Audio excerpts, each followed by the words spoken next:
listening to the House by the Video Store podcast.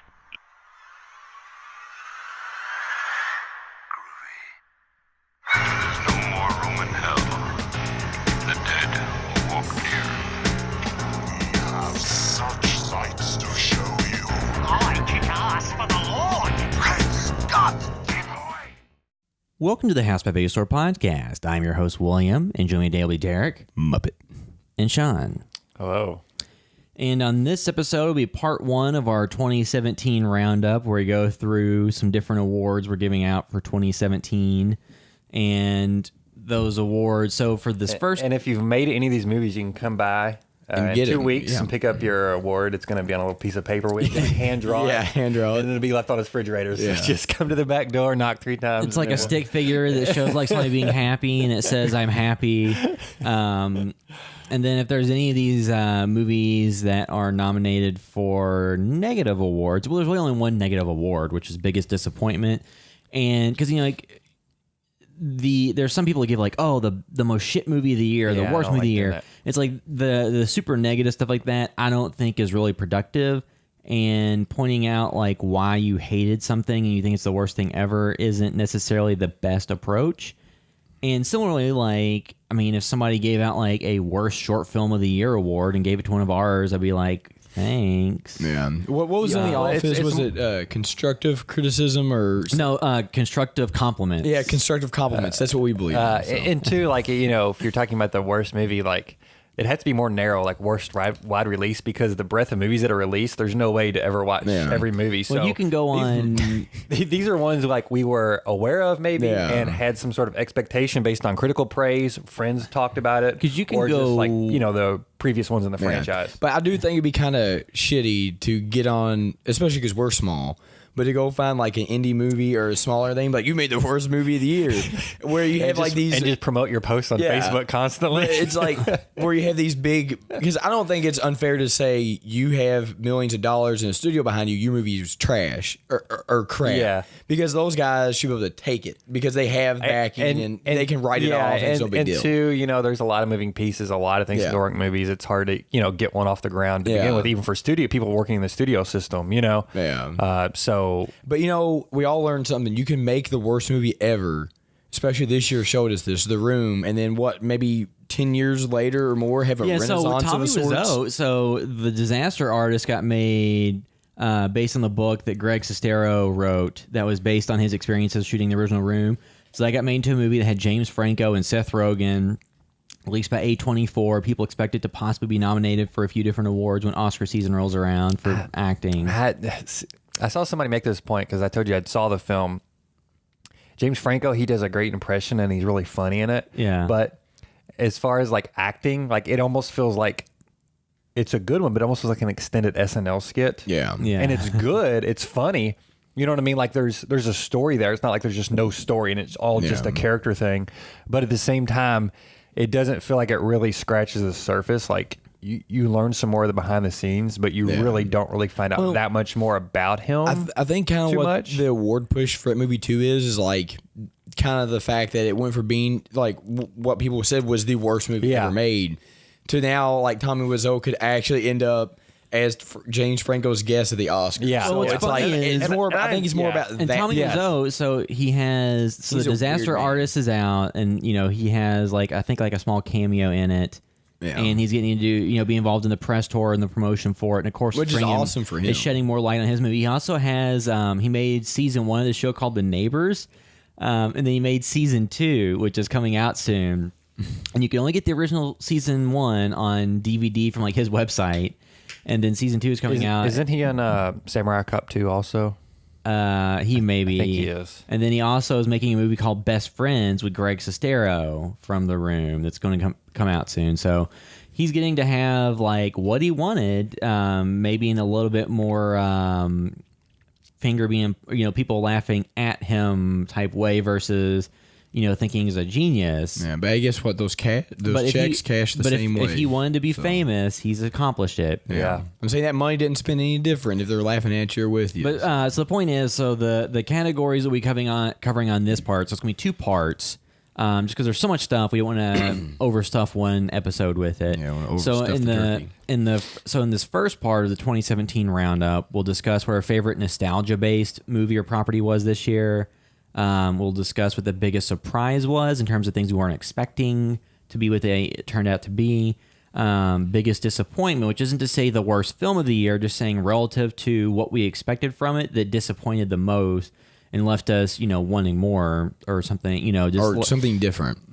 And then our favorite movie that was available on Netflix that you can go out right now and watch. That was a Netflix-based movie. So not just anything that's on Netflix, just stuff that was released on Netflix in 2017 that you can go watch right now that was intended to be there, not just an indie film that got picked up and put on there, just kind of the Netflix originals or Netflix-produced movies that are out there right now. And side note, we did not see every single movie released this year. No, yeah, So that's why we're not doing top fives of all these categories. We're just kind of, having an overall list and then discussing them, kind of coming to our conclusion, and then leaving the caveat, we didn't see everything that came out. That's because, we don't get screeners for free from people, so we have to go. Even bigger podcasts that do get, some press credentials or whatever, don't get screeners of everything. So you often have to pay out of pocket to watch things. We have to pay out of pocket to watch everything.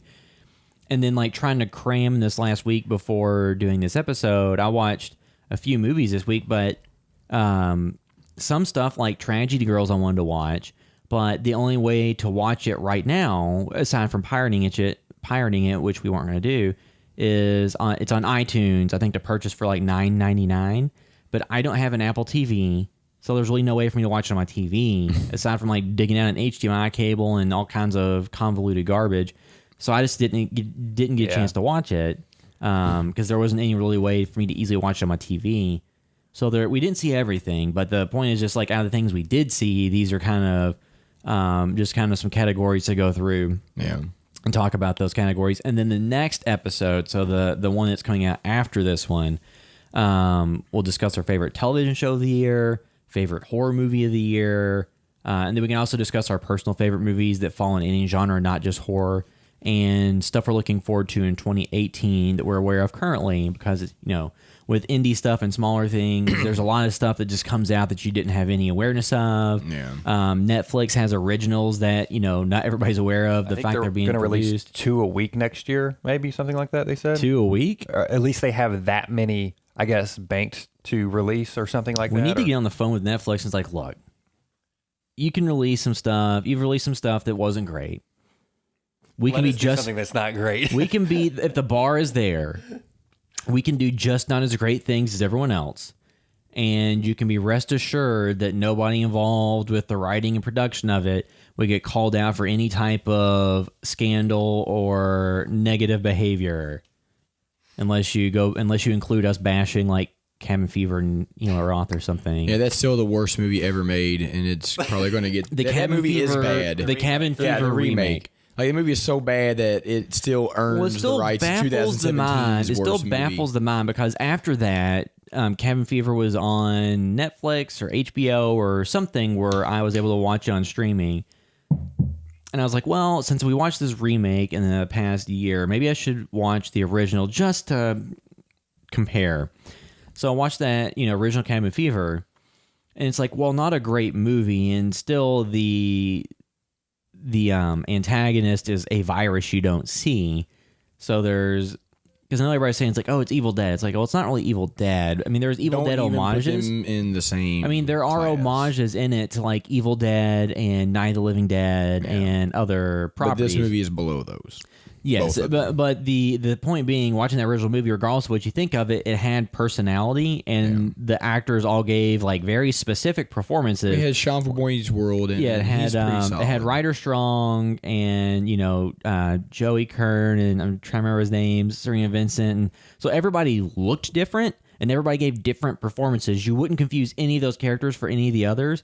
And the new one, they all kind of just blended together. There's a bunch of white people. They all look the same. And the thing is, to the actual actors in it, all white people look the same. Yeah, there's a bunch of Chets and McKinseys. Who that? Are you Brett? Yeah. And then 5 guys raise their hands. I'm Brett. So the thing with that is and once again, but even then, I don't wish those actors ill. Well, it's not their fault. And and the director even what was their time schedule? What was because if somebody came to us and said, "Oh, well, here's a $200,000 salary." Actually, for a movie like that, I doubt that they come and say here's $50,000. Get this movie shot and released in 2 months, and then we'll try to work. Then they'll get you work on a bigger project. Yeah, but that's I think most people would probably say yes. But that still doesn't make up for some of the really just you can still have terrible decisions in the movie that you could change. So here's the thing, though. Here's the thing. You can hate the movie, but not the people involved. Yeah, I don't hate it. the people involved in it. And you can just point out oh, well, hopefully they learn from this. So Hate the game, not the player. Yeah. Yeah, so that's all the breakdown of what we're discussing in these episodes. So I guess we can go ahead and kick it off and start with our favorite nostalgia. So this is stuff that was released during 2017 that was a continuation or a reboot or a sequel or a relaunch of a franchise or something that was super nostalgia based. And as of right now, the things that we have on the list to discuss, come on, phone, rotate. You're just getting it all the wrong. So we have Blade Runner 2049, which is the sequel to the original Harrison Ford starring Blade Runner. This time it wasn't directed by Ridley Scott, who directed the original. It was Denis Villeneuve. Yeah. Or how do you pronounce his last name? So then we also have Twin Peaks: The Return, which is the iconic television show returning for a third season on Showtime, and Star Wars: The Last Jedi, because we just have a new Star Wars movie came out, and Stranger Things 2, because even though it's just the second season of an original show on Netflix, it very heavily harkens back to a lot of nostalgia for the 80s and synth music and movies from that era.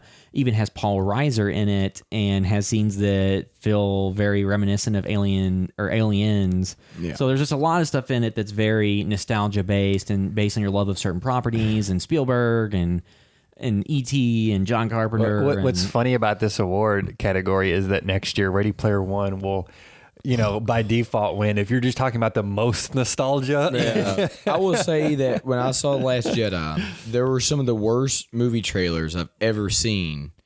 And it's that was one of them. It looks bad. Anyway. Well, yeah, and then the last one is It. So the Stephen King adaptation that... So this time, instead of being set in the 50s, it's set in the 80s, and which is it's just interesting that It and the Steven Spielberg, Stephen King era stuff heavily inspired Stranger Things. Yeah. And then I think this new iteration of It was inspired by the success of... I'm sure the success of Stranger Things, even though it had been in discussions for a while, I'm sure that show made them think, there's a real appetite for this material. They even got one of the kids in there from... They even got one of the actors from Stranger Things. So if this is all in the same universe, that kid just involved in a bunch of shit. No, it's just his twin, because his parents gave one of them up for adoption. No, just his doppelganger. He went into the Black Lodge, and a doppelganger got created in Twin Peaks. Well, with the nostalgia. So what is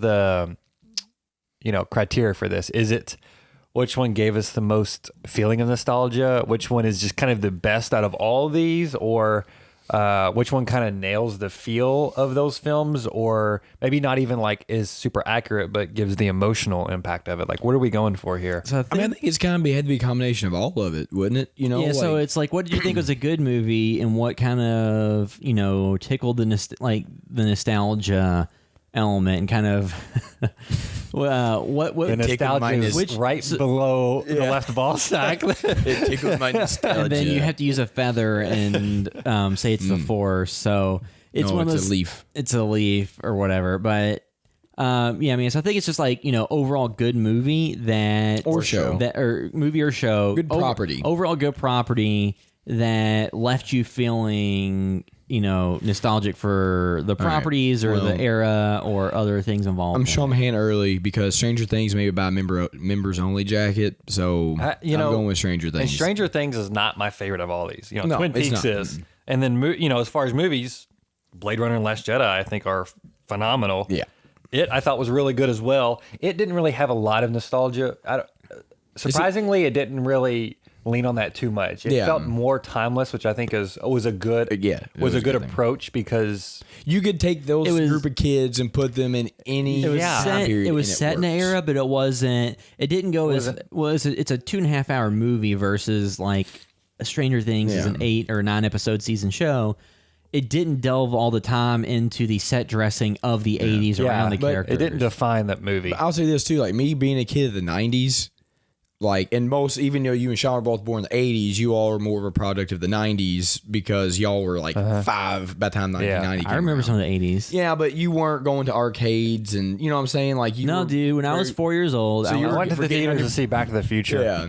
But when I was 4 years old, I was going to the arcade. I was going to pizza parlors and listening to Well, Queen. But to me, it's like the 80s is nice, but like I like a lot of the 80s stuff. And like I said, I love Stranger Things. But what I liked about it as opposed to Stranger Things is it was just set in the 80s. Whereas as much as I love Stranger Things, it's like, hey, look, it's the 80s. So I think- Farrah Fawcett hairspray. So the thing is, and I it's think- like, okay. What about Atomic Blonde? Would that fit in this category? Because Absolutely, they that leaned would. into that so Yeah, hard. and- Almost, for me, it was almost to a fault. Well, the one thing I do like about that though is like knowing history and like Yes, I love that. Yes. And knowing like Courtney's uncle is like a history major and loves that like 80s Cold War era, like all that stuff in it was really accurate, especially like the jeans part, which I did not know this, that in the 1980s in Germany, that like if you just had a pair of Lee jeans, those could almost be worth like thousands of dollars. You know, like I thought that was like really cool. Yeah. So they got a lot of that stuff. Yeah, right. I liked the era it was set in. It's just sometimes the music they leaned on it too yeah, hard. it was kind of and like Stranger Things a little bit, where it's like, hey, this is the 80s. Yeah, it was a little bit too in your face, and it took you out of it. Stranger Things definitely takes you out of it sometimes, but yeah, I think the funnest nostalgia out of all these for me is Stranger Things. You Yeah, know, if you're it's- talking about like yeah. the funnest experience, like, hey, this is what I want to go to see is to have that emotion. For me, it's Stranger Well, Things. too, yes, I think a big thing too is so Stranger Things too, like evokes the feel of nostalgia for the like a earlier era, as opposed to Blade Runner 2049. It has Deckard and it has the kind of neo noir futuristic LA, but it doesn't really evoke the feeling of the 80s or anything. which I think stylistically, it's so detached. It's nostalgic the same way Star Wars is. and then Star Wars property is is And nostalgic. I'm going to say, if you're trying to make something that you're trying to be that you want it to be taken seriously, you have to take that approach. You have to make it its own thing. You can't just lean on that. Like Stranger Things is a fun pop, TV show that's Yeah. easy to enjoy and not too serious. Blade Runner wants to be taken seriously, so they did not lean on that. They did not, That's why, again, I think The Force Awakens kind of leaned on that a lot for me, Yeah. and that's what took me out of it. The Last Jedi almost flips that stuff on its head. Yeah, but one thing I And love then- about The Last Jedi is they brought back the targeting systems on the ships, which look like it's from the 80s. and they I did a love good that. blend. And then Twin Peaks also, you could have seen that easily been a straightforward retelling of of a third season. Again, they flipped that on its head completely. So again, you're able to take it more seriously, but also it doesn't take itself too seriously in the process. But because Twin Peaks: The Return or season 3 or whatever it's officially called now was such a detached or such a separate. You thought it was going to go one way, or actually, I mean, like being David Lynch, I had really no idea what it was going to do, and then it did something that wasn't what I expected, and so you could put that side by side with the original show, because there's a lot of people who only really watched the first 2 seasons of the show when it came on and were excited to see Twin Peaks: The Return, and then watched it because like on IMDb I was looking at the negative reviews, and there are people who just like hated it completely because it wasn't what they expected. And I think that like Blade Runner and Last Jedi, they are those properties. They're a continuation of those properties, but they don't lean so heavy on. I mean, there are moments where it harkens back to other elements from those prior films, but they don't base the foundation of the property around. it's not the reason they're referencing making things. it. But It seems I think like the reason why I would put Star Wars in the nostalgic thing is because like no spoiler. No reason to spoil Star Wars. I was almost going to spoil something. Well, because I almost want to spoil it because I feel like it's made so much. No, I'm not going to, but it's made so much money. You most likely you've seen it, but that's the only movie property that I can go in and watch, and it evokes like real emotion out of me. As far as talking big property stuff, Logan was the closest maybe this year out of that. And my voice sounds like trash. I've been going through something because my voice feels like it keeps going in and out. But Been eating trash. Yeah, I've been eating trash with some raccoons. But I had one in my trash can the other night that made a hellacious noise. But anyway, yeah, like Star Wars can do that, and that to me is why it's nostalgic. There's certain scenes that like this is The Force Awakens. Like name one scene in a movie you've watched in the past couple years, and maybe it didn't affect y'all the same way, or maybe it did. But in The Force Awakens, when they talk about the piece of junk and the tarp flies off of it into the Millennium Falcon. Yeah. And that's the stuff that when you see that, like, that immediately brings you back to when you're like, 7, 8 years old. And I don't know anything else that does that. And there's another scene in The Force Awakens or The Last Jedi for me that brings me right back to that too. So that's to me why it's nostalgic, because you can watch that, and I don't know any other franchise or any other property that I can see like a minute scene or just a glimpse and it brings you back immediately to childhood. And two, like Star Wars: The Last Jedi and Twin Peaks: Return both kind of play against nostalgia in a way. They and do. kind of say like, What's if you the were point? wanting this, you're not getting it. Yeah, which is and we great. want to kind of do something different. So those movies, you still see the characters and you see some, locations or ships or cars or whatever it is, and makes you think of things. But it's really not about that. Stranger Things season 2, I think, is the one that is built around the idea of nostalgia more. Oh yeah, it is centered around nostalgia. And lovingly plays it up. Yeah. And so, it sounds like Stranger Things season 2 from the nostalgia. Yeah, it's not saying it's the best property. It's just the nostalgia-based thing. Yeah. It was the one that did the best job at trying to evoke the nostalgia, and that, went in that direction. Yeah, because you got Vans shoes from the 80s. That's kind of when they started getting popular. You have Dig Dug, you have members only jackets, you got Camaros, you got mullets, you got synth music, You got your fried shrimp. You got your gumbo shrimp. you got KFC. You could go on for a week there's listing so all much this. stuff in it. You got Farrah Fawcett hairspray, you got Steve's mullet hair, and I'm there's just so glad much. that they didn't, that so far, even though there has been some product placement, they haven't gone all in and had like an 80s Domino's delivery guy or pizza Hut delivery guy. But and nobody will ever do product placement better than Wayne's World when they're like, we'll never do that. And then the next scene, he's in I think it's an Adidas jumpsuit with the Wait, Pizza Hut box. have you guys seen Attack of the Killer Tomatoes, or is it Return of the Killer Tomatoes? Is that the George Clooney one? Yes. Oh I've man, seen it. It's just been a long time. The what they do with product placement in that is phenomenal. We need to watch that this coming up year. Arrow Video sent us a Blu-ray copy of it, and I had watched it. I don't know whenever they sent it. What they do with that is phenomenal, and that will be a very good topic of discussion, I think, one day. Yeah, so for the favorite nostalgia, that's going to Stranger Things 2. It's probably their first award they've ever won.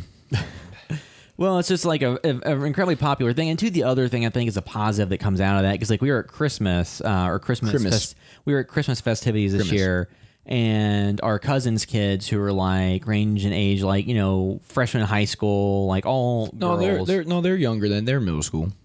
They're probably eighth grade. How old are middle schoolers? I think that the oldest they could be would be 13, so I put you in about eighth grade. Let's not guess ages. Just that's how they have to be about 13. Basic point was that younger girls who would not have had much introduction to any of these properties that the show pulled from have watched Stranger Things and then really gotten into it, and that would make them far more likely to watch these older movies that it pulls from, because it is interesting that a lot of younger kids today watch something like E.T. like, oh, it's a stupid puppet. Muppet puppet. So I You're think the puppet. I'm not saying they're like them, just saying, but I have heard the reaction from younger people. Yeah. Because there's some people who just literally don't want to watch anything that's older than like 5 years old. And they only watch stuff that they are from their childhood on. So whether that be in the 2000s, which is ironic because the CG in like from like late 90s to the even till now can be terrible. You know what's funny? At Christmas, we had the family over for Christmas, and my nephew, I had on Muppet Christmas Carol on the TV, Yeah. and he's like 6, and he looked at it, he goes, "This looks like a bad movie," and they're like, "Why?" He's like, "Because it looks terrible, because all the Muppets." And it's like if you're in the 70s, And I was like, "You want CGI?" He didn't know what I meant. Well, the funny thing about when we're talking about her cousin is she comes in, like she's middle school age. She has a Stranger Things hoodie on, and she loves Marvel, and she was trash talking DC. So How terrible those movies were. yeah, it's just funny to see, where the say that stuff is now as opposed to, when we were kids. Are you sure she's not your kid? Yeah. Well, what's funny is that like with a lot of these properties, that because like when so all of like So Derek being the youngest of us, but being from like late 20s, early 30s, in that era, going to high school or going to school in the 90s, and I'm assuming earlier comic books and all that stuff. So just like the generation just before us, it was really the domain of nerds. Yeah. And it wasn't like, oh, I'm a geek, so I'm like a hot guy or girl with glasses, and I talk about Star Wars and everybody wants to have sex with me. It wasn't that. In the era before, it really was like sci-fi and comics and a lot of that stuff was the domain of kids that didn't have like much of a social life or weren't involved in sports or weren't super involved in social things. So that was kind of their retreat and the way they got away from things was being really into these, fantastical worlds. And so it wasn't that it was restricted to that group of people. It was just that was the group that mostly really enjoyed it, the more introverted type kids. And then they were the big fans of it. And then like a lot of the jocks and stuff really weren't into it. They were into, rock music and Camaros and football or whatever. They were into mullets. I'm really going into PBR. Sound like a dad. I'm really Their going mullets and their PBRs and their Camaros. The point being, so there was like a smaller niche of people who were into it. Yeah. Or if And those then- guys were into it, they just didn't talk about it. Yes, like it wasn't cool. It wasn't cool. And then like with our generation with the animated series for like X-Men and Spider-Man and the Batman animated series, a lot of those cartoons really opened that up to younger kids at the time. But I still It think still wasn't. It was more mainstream in that they had the Saturday morning cartoons, but it's still typically, from what I remember, the coolest kids in school and like elementary school weren't talking about Spider-Man and X-Men Spider-Man, yeah. and Star Wars. But that's changed. That's But completely then changed. then you go to today though, and it's those properties are kind of reaching everybody. You know what helps out a lot? When you get a guy like Chris Evans to be Captain America and not the guys he had before. When you have a dude run around in a really cheap spandex suit and a motorcycle helmet, it's cheesy. And when you get a guy built like Chris Evans that looks like him as Captain America, like that's your cool kind of jock guy, Hey right? man, if as And long that as helps when a they started lot. making good mainstream properties, it started becoming accepted Yeah. because they were easy to digest. They weren't, Yeah. Batman when Batman came out, Batman '89. You know what I mean? Like yeah, that well, set and it you off, still like, you still have the divide and the gulf between the hardcore comic fans who know all of the minutia and the movie only fans. But here's my thing, and this is something we talked about before. I don't like when people start debating the level of fanhood of anything, because like just because you know more about a property doesn't necessarily mean you're bigger or better. Just to transfer that type of mentality, if somebody's like, oh, well, since you've only watched the movies and not read the comics, you really don't own this as a fandom. Yeah, You I don't can't like that. I claim hate that. that. That's like if somebody was sitting there.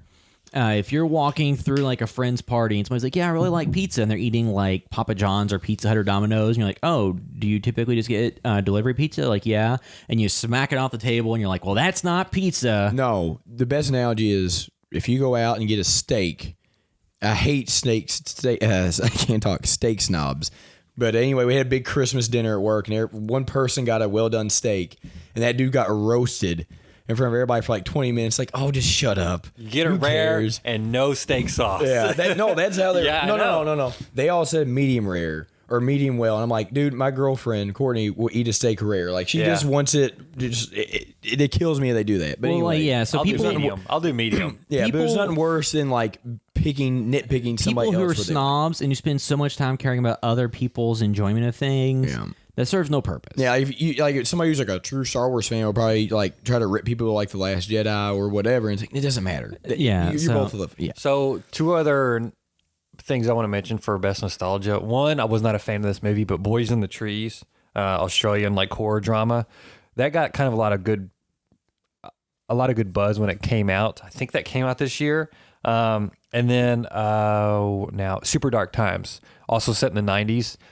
It feels a little bit like a Coen Brothers at time, or you know what I mean, something like say just some bad accident happens and things start getting worse from there. One of those things. And that film, I think it just recently hit the rental services not that long ago, but essentially it's set in the 90s, kind of late 90s.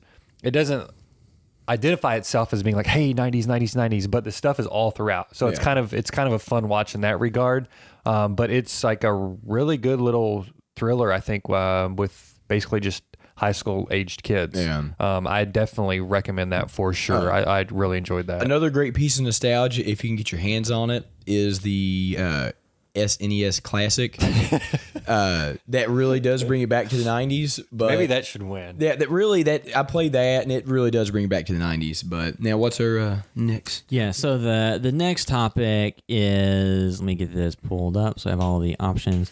So the biggest surprise. So this was things that delivered above and beyond expectations, or that we didn't really have on our radar going into Yeah, I think it. it'd be fair to even say we didn't really have any radar. You know, And I mean, so some things like so the things I have listed here as being included, just because they were things that surprised in some way. So Get Out, even though we did mention that on our most anticipated of 2017, it was. I don't think anybody expected it to be what it was. No, everybody thought it'd be like a fun, genre-esque movie from a first-time director that had been on a TV show and had been in other movies from Jordan Peele. So something to look forward to. But expected it to maybe just be like a fun B movie or something like that, or just a fun genre exercise that would probably make its money back, since it's a super low budget, like $5 million Blumhouse film. Maybe it makes like 50. No, I would say 50 million, maybe. Like 50 million worldwide or something. Just a decent gross. But like it ended up being a super big movie that is going to be in the top 10 grossing movies of the year, one of the most profitable films of all time. Huge cultural impact. Everybody talked about it. So it went from being just a kind of movie that we were aware of and generally looking forward to being a movie that's in contention for a lot of people's best movie of the year. Yeah, that made really a smash hit. Yeah, just a movie that made so much money. It's relative to its budget. It did not make Star Wars money. We're talking because it made like way more than that than Get Out. Yeah. But But you're talking about a movie that was based on a $5 million budget. So Get Out, and the domestic numbers in the U.S., it grossed $175 million, and worldwide grossed $254 million. So for a movie that was budgeted at $4.5 million, that's amazing. Oh yeah, that's ridiculous. Just the fact that it was such a huge surprise. Like I expected it to be good or interesting because I liked other things that Jordan Peele had done. Just for it to be as good as it was and to be such a success was a very big surprise. But, okay, I'll add one more to this list. Because that changed directors. That had a lot of stuff going on in the production. It could have been changing hands. Too, though, been bad. it was surprising that it wasn't bad, but at the same time, the trailer for it was the most viewed trailer on the planet. Yeah, when it came out, so it being a massive success, like I said, but also too, it's easy to cut a good trailer. Yes, it's easy to cut a good trailer. Look at for Suicide Squad did. It's easy to make a good trailer for a bad movie. Yeah. So I mean, because we've seen that happen in the. Because the trailer was really just the boat going down the little, street, and then a sizzle reel of some jump scares, and that was it. For me, that was it was a surprise because it could have been bad. I was all gung ho on the original director, Cary Fukunaga, who done True Detective season 1. So and some other stuff. I was very disappointed when that left his hands, and I thought, oh man, maybe they're going to screw this up. They're not ready to maybe go all the way with this. Yeah. And I don't, it's not my favorite film of the year, but for me, that was a personal big surprise, I think. Let's see. And then Kong Skull Island, just because I hadn't really heard any buzz about it before it came out. And it was, another one of those tentpole franchises where they got kind of a indie director that had done like some festival favorites that got some buzz. And the director, Jordan Vogt Roberts, had done The Kings of Summer and some other small stuff. And recently got accused of some things. So that may change his trajectory a little bit. But the movie itself, having saw it, it wasn't anything that we had on our anticipated list in at the end of 2016. It wasn't anything we listed as like a must-see in 2017. And it was set in like the Vietnam era and had John Goodman in it. Goodman. And Samuel L. Jackson and Samuel Chang. Brie Larson and Tom Hiddleston. So it had a good cast. It was one of those things where it's just there really wasn't much buzz about it like in the years before its release. So it was just a movie that was surprising. So without spoiling what it is, the movie Split has a surprise. I mean, like at this point, is it fair to spoil? No, don't. They've already released There's memes about. They've already released now. information on the release date for the next movie. So I think it's fair to. So if you haven't seen Split, and you want to know nothing about Split, and you haven't followed any of the news about Split, you can jump ahead like a minute. But so the movie Split, the new M. Night Shyamalan film, You see James McAvoy as a character that has multiple personalities and turns into like the Beast at the end, which is just like an animalistic version of himself that's, kind of impossible to kill or, very difficult to kill.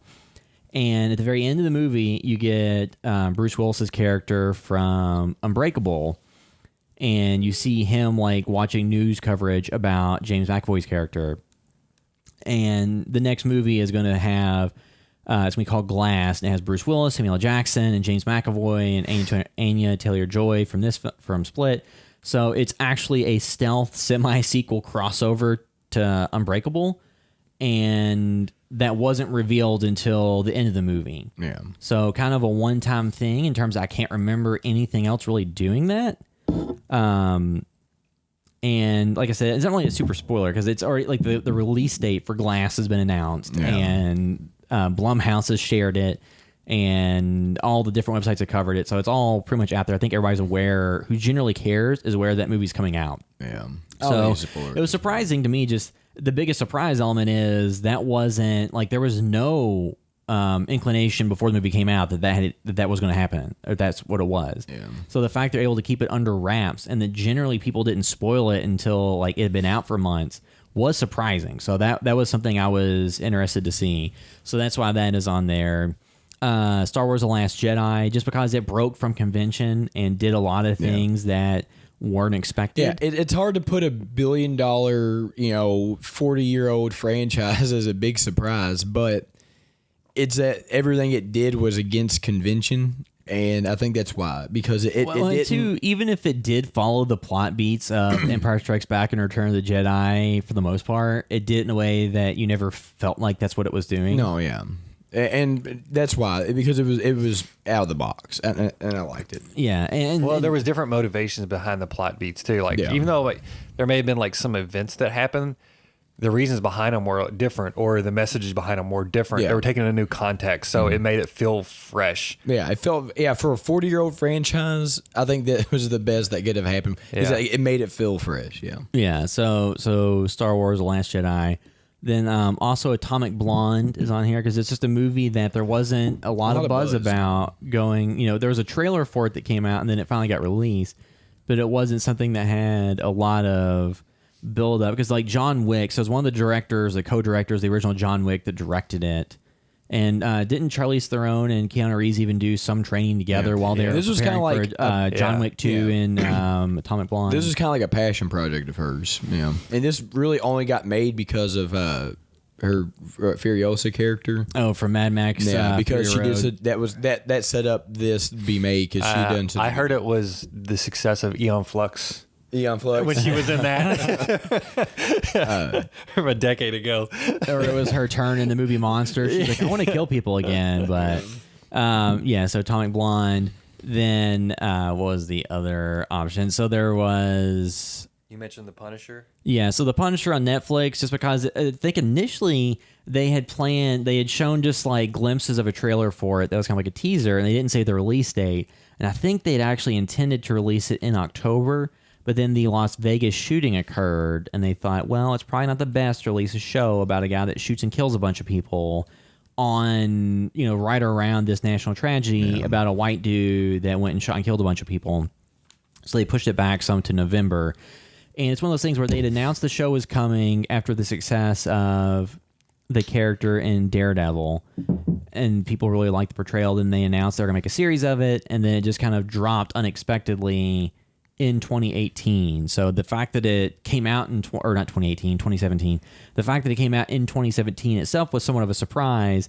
And then it really didn't tie back into those other shows aside from like one or two characters that showed up here or there that were in them. And it was a much more like R-rated PTSD war type movie than comic booky. People trying every single way they can think of not to say the Hulk. Oh, the big green dude. Oh, a big dude that's kind of a mixture of the colors of blue and red. When you combine those colors together with a little bit of... No, it's not blue and red. It's what? Red and yellow? Good job. It's blue. Who knows? We don't have a color. Blue and yellow make green. Yeah. Blue and yellow. We don't know nothing. Stupid. William don't remember elementary school and kindergarten, but So just the fact that it came out in the kind of the way it did, and then the other two things we have on here are Gerald's Game in 1922. Those are together. They're not just because really they're independent. Netflix Stephen King adaptations that had good talent involved with them, and had Tom Jane in one of them, and Gerald's Game had Carla Gugino. So it was just movies that had moderate budgets, not super huge budgets, but that came out and were, surprised a lot of people with their quality. And both of those movies are in a lot of people's like top 5 or top 10 of the year horror films, even though both of them aren't necessarily traditional horror films. Because like Gerald's Game has horror elements in it, but it's also more of just like a survival story. And 1922 has horror elements in it, but it's more of just like a character drama.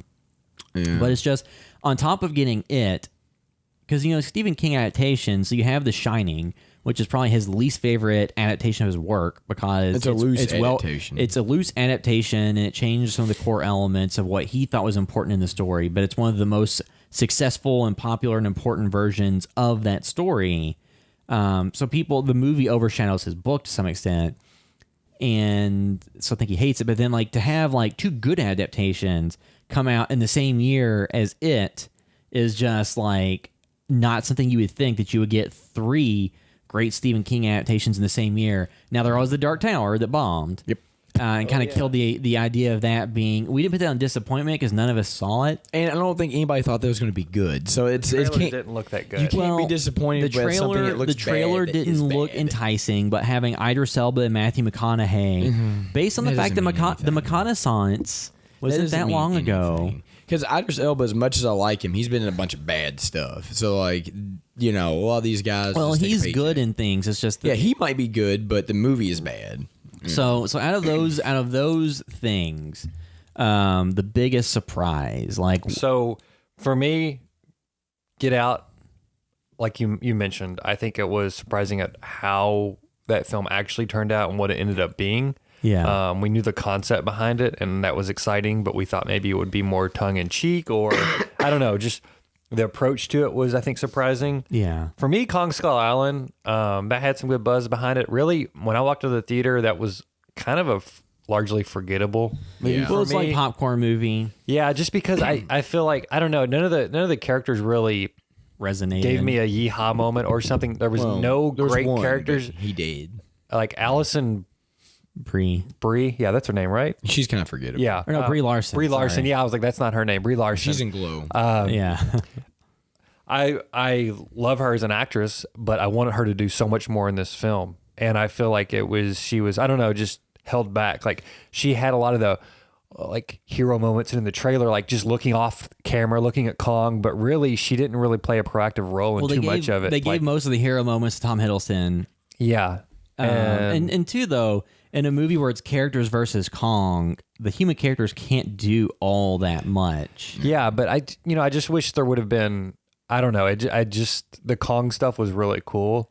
But other than that, I didn't connect with any of the characters. I just don't think any of them were really that well written. Yeah. Considering the cast too, like the cast, I was very excited about. Yeah, John Goodman. Yeah. is always great. Even just Samuel L. Jackson, I like Tom Hiddleston. And so I think it's one of those things where I only had it on there just because the fact that it was a decent creature feature flick that was a King Kong.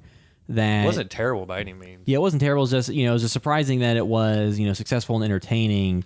Considering that the last version of Kong in theaters was the Peter Jackson version, which is a better movie. Which is not a bad movie, but it's also a good so movie. damn long. The biggest part of that movie is it's very long. It's like Peter Jackson just doesn't know how to make a movie under 3 hours. Yeah.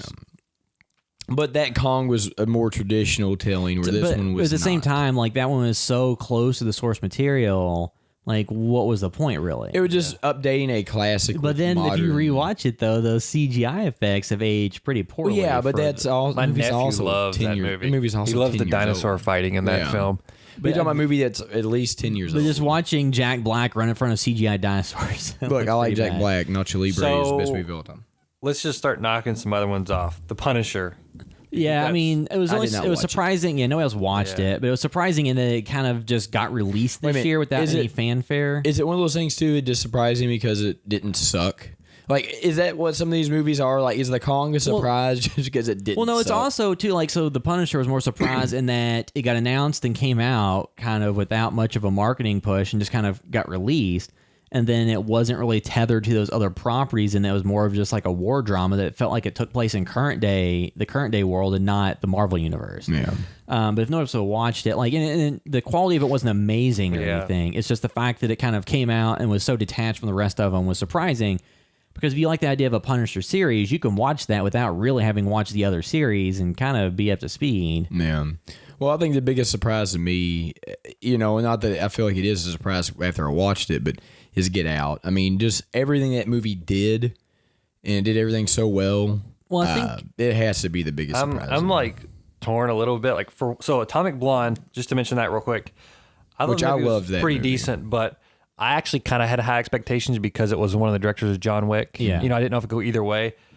I don't think it lives up to that at all on did my you like end. the action? I thought the action was good, and I thought the action was phenomenal. That's I think I think it doesn't lean on the action as much as John Wick, and the spy element story of it, I don't think is that well told. Yeah. So that's why I'm kind of washy on that film more so than John Wick, because if they would have maybe replaced some of the spy story with action, I would have had a higher opinion of it, or handled the spy action or the spy story better. Like, I can take either one as long as it's done well. I think like the best action of any movie I've seen during years, in that movie in particular, the part where they're trying to get the guy out, and there's just the big fight scene in the hallway. Like to me, I don't know of almost any better action than I've seen in that movie as far as fighting stuff goes. I've not seen John Wick 2. I mean, the villainess has some really good scenes. The villainess has really good scenes, but I think the thing that gets lost in translation is, since it's a Korean film, the way that they shot stuff, and there was a little bit of CGI in it. The CGI Whereas this distracts. one's all like them doing it. Because she even got Charlize Theron got teeth knocked out during this movie, where she got hit in the face. So. I think she did a very good job, but also I think there's watching it. I think there is a difference in her abilities versus Keanu Reeves and the actress from Villainous. That was my only thing too. Yeah. But I thought, there was an extended sequence in the building there that they seemingly do in one take. I know they don't. They hide the cuts, but that is a phenomenal sequence. And one thing I love, and the Villainous does this as well, and we'll talk about that in something later. But I love fight scenes where people just get tired. Yeah. Because like you're beating each other up, and then you're just tired. And I like it toward the end of that fight, they're just wore out and they're barely able to hit each other. And it's like, that's real. That's how things really work. no, man, people have unlimited energy. The Last Jedi, I did not expect it to be probably one of my favorite films of the year. So that was a surprise for me that they did this with a big franchise film. Yeah, 'cause you weren't that hot. You didn't dislike The Force Awakens, but I think you were just kind of like, I've been there before. Yeah, I didn't really care to rewatch it. So I mean, that just what they let him do, I think, when it did have the potential to piss people off, and actually piss people off more than I even expected. Yeah, they kind of gave the finger to a lot of the fan theories, which I enjoy. Yeah, so I don't know, that was a little shocking to me that I was sitting there watching that film play out the way it was, because that's a big $1 billion tentpole, biggest franchise. That was more of a risk. I think that's why that was such a big surprise. Yeah. Get Out. It was surprising that was that great. Not a huge risk, but welcome surprise. Split. Yeah, I don't have a moment where like my jaw had dropped like that in theaters, I think, out of being shocked at the ending of that film. Well, I think the biggest surprise. So that's why I'm split between those three, really. And I think the biggest surprise of Split, because I watched this probably about a month or so ago. I don't know. There's been a couple podcasts where I wasn't on because I've been doing so much overtime.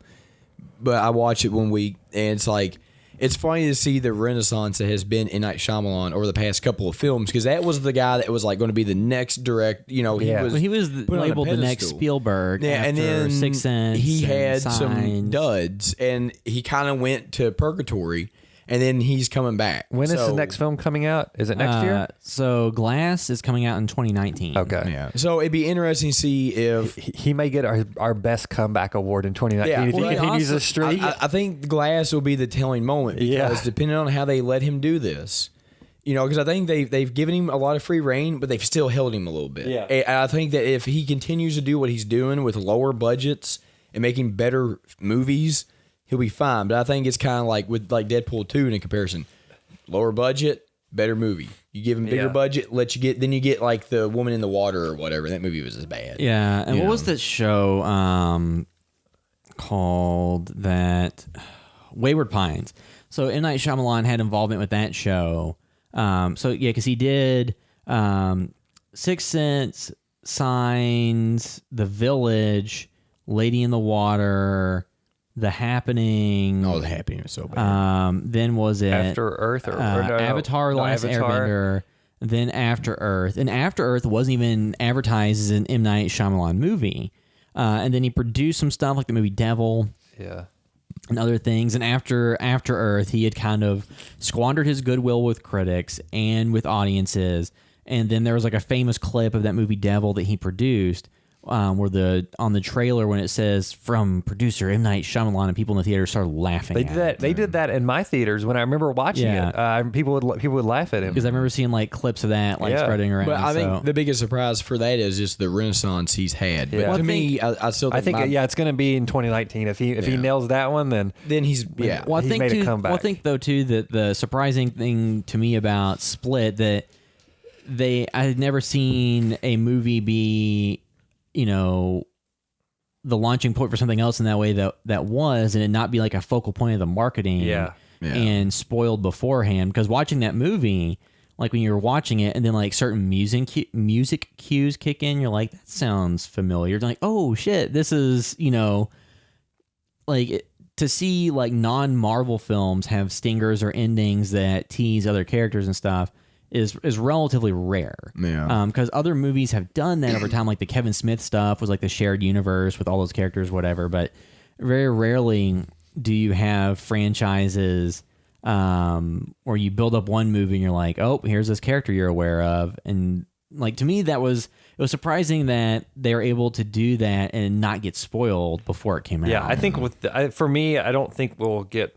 Those experiences are few and far between and everything like that. Like for me, I think I would put my weight behind that one, just because it is such an anomaly. You know what I mean? Like you can have surprising films, like, oh, I didn't expect this film to be that good, or kind of did make these decisions. But for me, like the way that was handled, I think I put my vote behind that. Yeah, because to me, Split, just what it did, like it's not the best movie out of all these, and the other ones did things that were surprising too.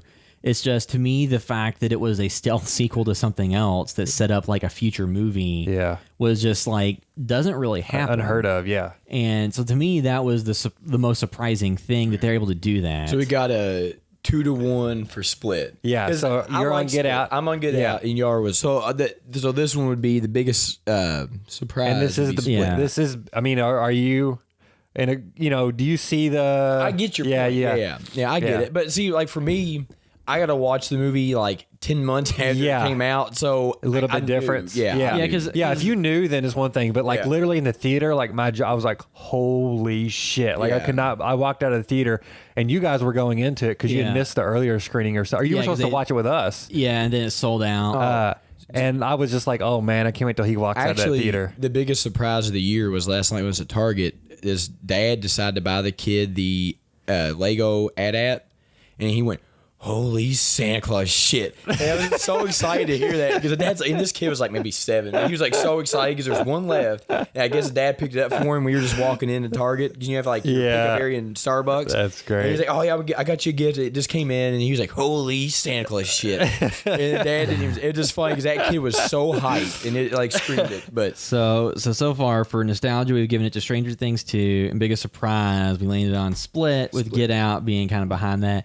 And get like I said, too, I think for Split, it just comes down to it did something that I haven't seen done aside from like comic book movies where it's coming. Yeah. So M. Night Shyamalan has managed to make like a couple of thrillers into almost like a comic book. It led everybody to Superhero think that franchise. Life was a stealth prequel to the Spider-Man Venom or whatever. You know what I mean? Like it made a ripple would effect. have been incredible if it was, but it wasn't. All right, so That was a then big missed opportunity. Yeah. That I wish if that would have that movie if Split would have came out a couple years before, you would have seen them being like, maybe we should rework this. Like they really should've, that would have been awesome. But yeah, I mean, well, like in recent years, you had like when they showed the Blair Witch sequel, under the name of the Woods, but that was only at Comic-Con. That wasn't a general release thing. Yeah. What we doing And we next? didn't see Life also, so that's disregarded from any of our list. I wanted to, but just didn't get a chance.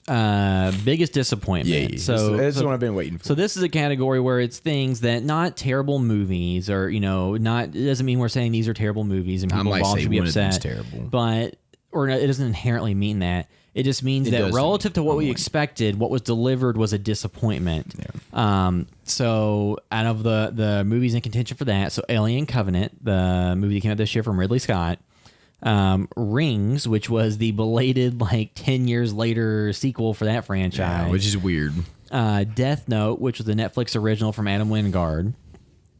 A Cure for Wellness, which was the new movie from Gore Verbinski. I feel like the movie came out 5 years ago. Yeah, it feels like it was a long It was time ago. early in but the it was year. February. William and I went together some to of these see movies that. feel like it came out So long. then Tom Cruise in The Mummy. Yeah, Mission Impossible, The Mummy. Mummy Impossible. The Devil's Candy, and not that it's a bad movie. It's just it was so hyped up by so many people on social media and different people that we know, that going into it, I expected this amazing experience. And I heard people talk about this movie, nobody's safe, blah blah blah, and at the end it's it felt pretty safe. Yeah, it did not connect with me really. And two is just if you're not into the hard rock element of it or the metal element of it, then I think there's kind of a disconnect there. Yeah. If you're not into that, not saying it's a bad movie, just saying compared to the hype, and that's what the next movie falls into as well, in The Void, in that it's an independent film. So not saying that it's a bad movie offhand, and two, comparing this, The Void, which had an Indiegogo or a Kickstarter campaign, obviously under $1 million budget. Comparing that to Alien Covenant isn't really fair. It's just that this was an independent film that was hyped up a lot. It's it's the Thing meets this, and it was not. And I think it was a lot of elements of those types of movies, just in a narrative that didn't really connect with us. It was it's Hellraiser meets the Thing meets this and that. I just remember people being in the lobby of a hospital a lot. Yeah. And then occasionally showing something different. and That's two- all I remember of that film. So I think that's one of those. It was just a victim of hype. So many people talked it up, and not saying it's a bad movie. If you liked it and enjoyed it, that's cool. It's just that compared to the all the things that I want to see in a movie, based on what I heard going into it, sound like it would have them. And practical effects harkens back to The Thing. There's all these things like that, and then it kind of didn't really deliver on what the expectation were. Nope. Not necessarily a fault of the film itself. It's just a fault. That happens with a lot of independent horror films. Partially fault of the hype. You know what I mean? Yeah, I don't think I think it was more of the hype of the film than the actual film itself. Because if I just watched this on whatever, I may not been let down. But to hear it wouldn't have been on this list. To hear people bloviate about it so much and to go watch it, we just watched 2 different movies because, So then another movie that I think's a smaller indie film that had gotten some buzz, I know, Sean, that you watched, was Prevenge. Yeah. That was on a lot. It's still on a lot of people's best of lists. And I had watched a film from, I think it's some of the same group of filmmakers, at least some of the actors and actresses and stuff. This is a British film, and I can't think of the name of the film, but the previous one I liked as well. But they're done on moderately low budget, and they feel like that, and that's totally fine. I heard this was they called it a slasher, but it was supposed to be very good. So I was like, what is a really good slasher like? And What is this? yeah. And so for the most part, though, unfortunately, it's it is a pregnant woman on a revenge journey, but it is a series of. Wait a minute, is the villainous better than this? Because the villainous kind of fits that criteria too. Yes, the villainous is better than Because this. that is almost like the plot of the villainous. So this is basically, it's an impressive. I think if I remember this story right, I looked it up. I read about this previously to watching this film, but I think she was pregnant while she directed and starred in it. Yeah. So they had to shoot it pretty quickly because she was actually pregnant and all Yeah. that. So that's very cool. Like you know Gal what I mean? Gadot and Justice League. But for me, it just wasn't on that level of some of the other horror films minute. I've seen this year. Should Justice League be the biggest disappointment? I'm not Well, going to talk none of about us it. saw it. I have Seen not it. seen it. So Yeah, no. we can't throw it in. I didn't know anybody If you saw put it. a movie on the biggest disappointment list that you haven't seen, you lose all credibility. Okay, well, I didn't know if y'all. No, we hadn't seen it, Okay. but I don't say it's a terrible film at all. I just was hoping this would crack my top 5. I think it's just that sometimes these movies like The Void and Prevenge and other things, are subject to the echo chamber of indie horror fans or Unreal horror advocates. fan. Yeah. So then people hype things up a lot, because I've even like been at different conventions and heard people hype up these independent films and about how visionary the director is and about all these things. Then I'll watch it. And it's Rob Zombie. And you're like, I mean, I watch it and it's like, look, like I appreciate the intent here, and sometimes like the story is good and things like that, and there's like different elements, but it's like visionary. This is not. This is somebody just handheld, shaky cam in a room. Like there's no real framing to this. Like, so I think, I mean, and like The Void isn't only subject to that. It's just that. I think a lot of times expectations and framing change how you view something. Yeah. So for instance, like Derek not being as surprised by Split as Sean and I is because you watched it months later. Yeah, and I kind of knew- already knew that. yeah, I already knew so that that takes happened. away a lot of the element of it. So watching something through the framing of, oh, this is like, a lot of people are saying this is like their favorite movie in years and has all these elements that they love. When you go in, that gives you a little bit, you just go in with the mindset that heaps a little bit more scrutiny on Yeah. it. Well, I hate to keep going back to The Last Jedi, but that just had a huge impact on me. If I had known the spoilers, like if I had watched this movie, because I watched it the first weekend it came out, and I watched it the second weekend after it came out. I mean, it's the only movie I've seen twice in theaters this year, and that's. But anyway, that's not the point. The point is, like, if I had known 6 months ahead of time if I watched that movie, I do not think it would have the same impact. Because hell, if I watched the movie for the first time this week, I don't think it'd have the same impact because there's no way to avoid spoilers on certain things. Well, like And- so some jackass for Star Wars: The Force Awakens in a comment about an unrelated thing 3 days before it came out dropped a spoiler of all the plot I think points. we all know that person. If it's the person I'm thinking about. No, not anybody we know. This is okay. 3 days before it came out, so the only people that had seen it were at Lucasfilm and Disney employees and people who were present at the screening that Disney did like the week before. So somebody spoiled it and said like, oh, well, this character is related to this character in this way. This character kills this character, and then this happens. And then going into the movie, I'm like, well, is that them just guessing? And as I was watching the movie, it's like, nope, that's exactly what it is. And then So, into the context of viewing stuff, I think also, one, if you've paid for a movie, Yeah. if you're watching on Netflix, if you're watching it in the theater, like Nathan recently has been talking a lot about seeing Mother in theaters. He's like, seeing on that is where that film needs to be seen. You saw it in theaters. Yeah. I saw it at home whenever it came out on VOD. I enjoyed it okay, but I had heard so many, it wasn't on my biggest disappointments or biggest surprise because I had heard so many opinions on it going both ways. I Yeah. have not watched that movie, And I was about middle of the road on that as well. I feel like that guy feels like he's one of those Tarantino types. Is like smarter than everybody in the room. And Darren just Aronofsky. knowing that, like he just sounds so pretentious that I don't want to give anyone. For biggest disappointment, not that we haven't included them on the list already, but things that you could include could be like Mother and It Comes at Night Mother. because of deceptive marketing Plus, campaigns when you- that presented the movies as one thing that they really weren't. And- Because it comes at night without even spoiling anything. The trailer kind of paints it as like a creature feature And it's or not. something. Like with the title being "It Comes at Night," you think that there is so they pushed an idea of what the movie is. I remember the biggest surprise we should have put in there was what's that movie that came out that was made in 2002 but didn't come out till this year? Oh, yeah. Crap! I was thinking Evil about that. Within. Yeah. That, you know what? That's actually my biggest surprise. I've completely forgot about that. I know it doesn't matter because they went two different ways, but watch that movie. I just literally thought about that now because it reminded me of that. But yeah, that's my. That's your biggest nostalgia, too. Yeah, but that was a movie I was trying to think about pre-podcast and forgot. okay. Yeah, I was thinking about that the other day, I too. completely I was trying to forgot think of about a good award for that, and I couldn't really land on one, but I do think that film is definitely worth But watching. let's Oh. get our last two Oh. nominations so we can dig in because there's a couple movies I want to talk about that I didn't get to talk about because I didn't get to see them originally. For disappointment? Yeah, because you have Babysitter and Oh, okay, yes. go ahead. The other point was like Mother was just like kind of advertised as a home invasion movie with Jennifer Lawrence, Javier Bardem, And- Ed Harris, and Michelle Pfeiffer, and that really wasn't what it was. So people, the home. but people paying money to go see something and then it's completely different what they think. I think shades a lot of opinions. So the last two movies that are on biggest disappointment are also Netflix original films. The Babysitter, which was a Mick G movie about a young boy who's like 12, that is his parents go out and he has a babysitter, and it's like this cool older girl that's attractive and he's into her. and then Little Evil, which was from the director of Tucker and Dale vs. Evil, which we really liked. Yeah, and I love the that. podcast. And it had Adam Scott in it, Who we all like, I think. and it was just kind of a weird take on The Omen. Yeah, it wasn't bad. Like 30 years too late. Yeah. It was just, it felt generic. The music in it felt very low rent. The movie had a lot of really bad humor. Because in Tucker and Dale, it felt like the humor came out of absurdity of the situations, not of like some character doing goofy shit in the background and like air humping. It really and- does feel like a sister film to The Babysitter almost, unfortunately.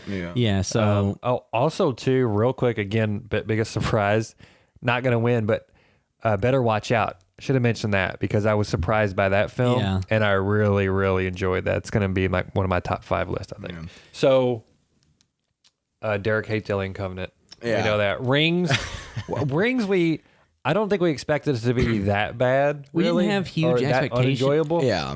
but the problem, the biggest thing is like we didn't have huge expectations, but in the social media era, it's like, oh, I mean, if you take the Rings, the Ring video and you put it on like YouTube or Facebook or whatever, that opens up all kinds of interesting possibilities of taking that into the modern age. that. Yeah. And then they kind of like hinted at things and then just abandoned it completely and just had computer files and essentially turned the Ring into this big circular experiment with all these people in it.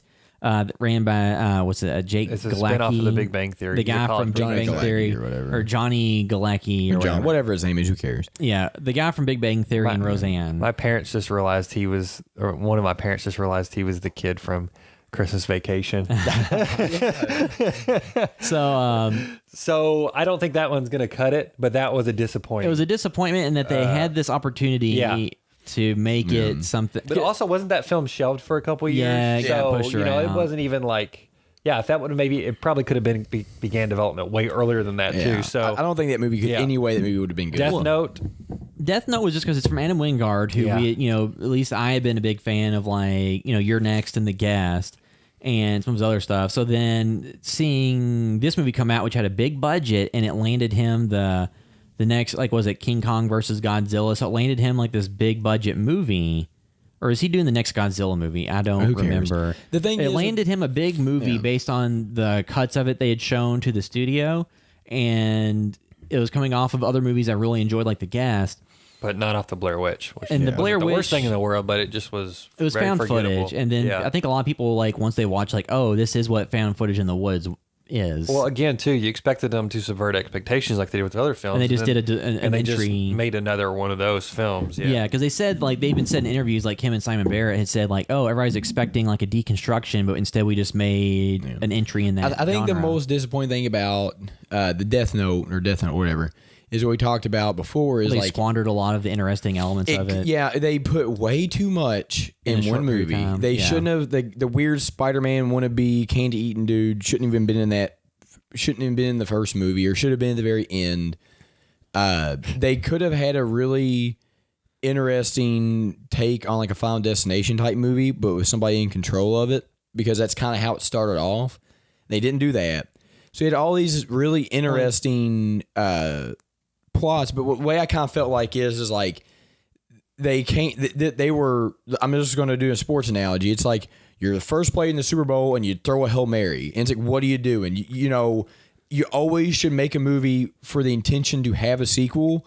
And you gave us so much crap in this one movie Well, that considering everything this was is so built forced. on a series that has a long going Yeah, it's story. a manga. You know what I mean? It's not a like manga series that had an anime and that had Japanese live action films. Yeah. So it's one of those things where if the movie and two, like once they, so essentially the idea is there's a book that you can write someone's name in it and how they die, and then it happens. Yeah. And then there's also, rules. There's more convoluted rules that occur later. So interesting premise, and like the manga is like a hugely popular and has a lot of fans, and the anime and the Japanese films. But then this movie feels like they went over like one season's worth of material in one movie and glanced over some of the most important parts of when the Death Note's actually being used. Yeah. So I feel like if they had just made it like learning how to use it and then all that, and then the detective character, L or whatever, he shouldn't have even been in the first movie. He should have only come in at the end as like a teaser for the next one. and it should have mostly just been about using the Death Note and Focusing on consequences and lessons and things. So it just crammed too much into the movie. It still had some interesting visuals, and still like the high concept element of it is cool. And Willem Dafoe Was good. is the kind of creature And the was design really was good. And the design was good. Yeah, so all those elements are like the Willem Dafoe was awesome, and the design was awesome, and but just like, and then like the synth music was not necessarily, it was slightly out of place in that type of movie, but the overall story they just crammed way too much in. It may have killed the franchise before it even got off the ground on Netflix because they put too much. The Tobias quote, he blew his Lolo too early on on what was supposed to be a premature run. a dry run or something. Yeah. And it's like, that's what this movie is. And it's like, if they had just pumped the brakes and did what most filmmakers do and say, okay, we're going to make this film and then try to set up to tell the other part in a sequel, even if you don't get one or not, Well, then that's what you do. You don't throw everything at the wall in the first one. it basically, like, if anybody's watched Breaking Bad, not spoiling it, it's just like jumping. It's like They jumped the shark in this movie so damn Well, no, much. it's just- Fonzie's on the jet skis the entire time. Okay, well, not jumping the shark, but like the movie. This so, movie like, jumped the shark. Like, so They Breaking nuked the Bad. fridge. Breaking Bad. Like, there's multiple seasons of it. There's Yeah, but you can't compare a TV show. No, I'm to just a saying movie. it's just like if it's like you crammed like 4 seasons worth of development into the first half of the movie, Yeah. and then crammed like the last half is like an entire another movie. So like a lot of people's thing was like the back and forth of between the intellectual main character and the detective and stuff, and this just was just weird. And you didn't really care about any of the main characters. No, you didn't. Really, the main character's dad. Light's dad was the most relatable character. And Light was such a bitch. Is he the stepdad on Vice Principals? Yes. Okay. He yeah, was he's also good. in Kong Skull He was the Island. best. Oh, And he yeah, was yeah, also yeah. in The Wheelman, which is a Netflix movie, and he's pretty cool in that too. But yeah, But I don't think that's gonna make but biggest disappointment. No. Now it's time to talk about But the- it was a bummer being from Adam Wingard. Let's talk about Shea the Wickham. Yeah, let's talk about The Mummy real quick, because that was a movie. Well, we got the cure for wellness. Let's do that real Oh, we've quick. already talked about that. Let's talk about The Mummy real quick. Because I didn't get to talk about The Mummy when it came out. But The Mummy. Okay, go ahead. Go ahead. No, yeah, go I ahead. gotta talk about The Go Mummy. ahead. Go ahead. Go ahead. The bad thing about The Mummy is like you already have the Brendan Fraser verse Mummy. Yeah. And that one kind of went on like kind of did the take of the golden era of Hollywood, like early Mummy Well, Indiana stuff. Jones era esque character. And everybody dogs Brendan Fraser, but those movies, CGI removed and Billy Zane look like removed from it. Like those are good, fun movies. You can still watch that Just movie. take all the bad elements. It's a good movie. No, but I'm saying, I'm kidding, The bad yeah. elements give Yeah. it charm. Like Yeah, that yeah. movie is It's bad totally fine, on yeah. purpose. Yeah, the first. Well, one. the first one. and then the other two. The whatever. second one is Yeah. The third one I never saw. Yeah, I mean, I've seen all of them because I went and saw them in theaters when I was younger. But like that, you have that. So it's like this movie came out and it's like, what makes this movie better than that? Nothing. You throw Tom Cruise in there, and you have. I hope I don't slaughter her last name, but you have Sophia Boutella, Sophia Boutella. and like I like her as an actress. I think they underutilized the Mummy character in it. To me, it would have been more interesting to have a more sympathetic Mummy character or give her motivations that make sense. That way, there's some type of drama. But with Tom Cruise, they're like, he's a scoundrel, but they never made him full scoundrel. They made him a little bit, he wasn't Han Solo, which is kind of maybe what they were going for. I don't know. I don't think the humor worked well with him. The and Jay humor was John- weird. Was it Joe Johnston? Is that his name? Is that his sidekick dude? Yeah. What's And the they guy's had- name? He's from Jake Johnson? Jake Johnson. Yeah. And they kind I of don't think their chemistry No, works out and then well. they did the weird, what's the Werewolf in London stuff, where like he Yeah. was still on screen, he kept decomposing a little bit, Yeah. and that was weird. Yeah. So there's so many elements in this movie that I felt like, because me and Courtney watched together, and she's like, when it was over, she's like, did they just take like 5 different movies and put them together? And I was like, they kind of did, but the bad thing is with that movie, like there's just little tweaks that they could have done to make it just a decent movie.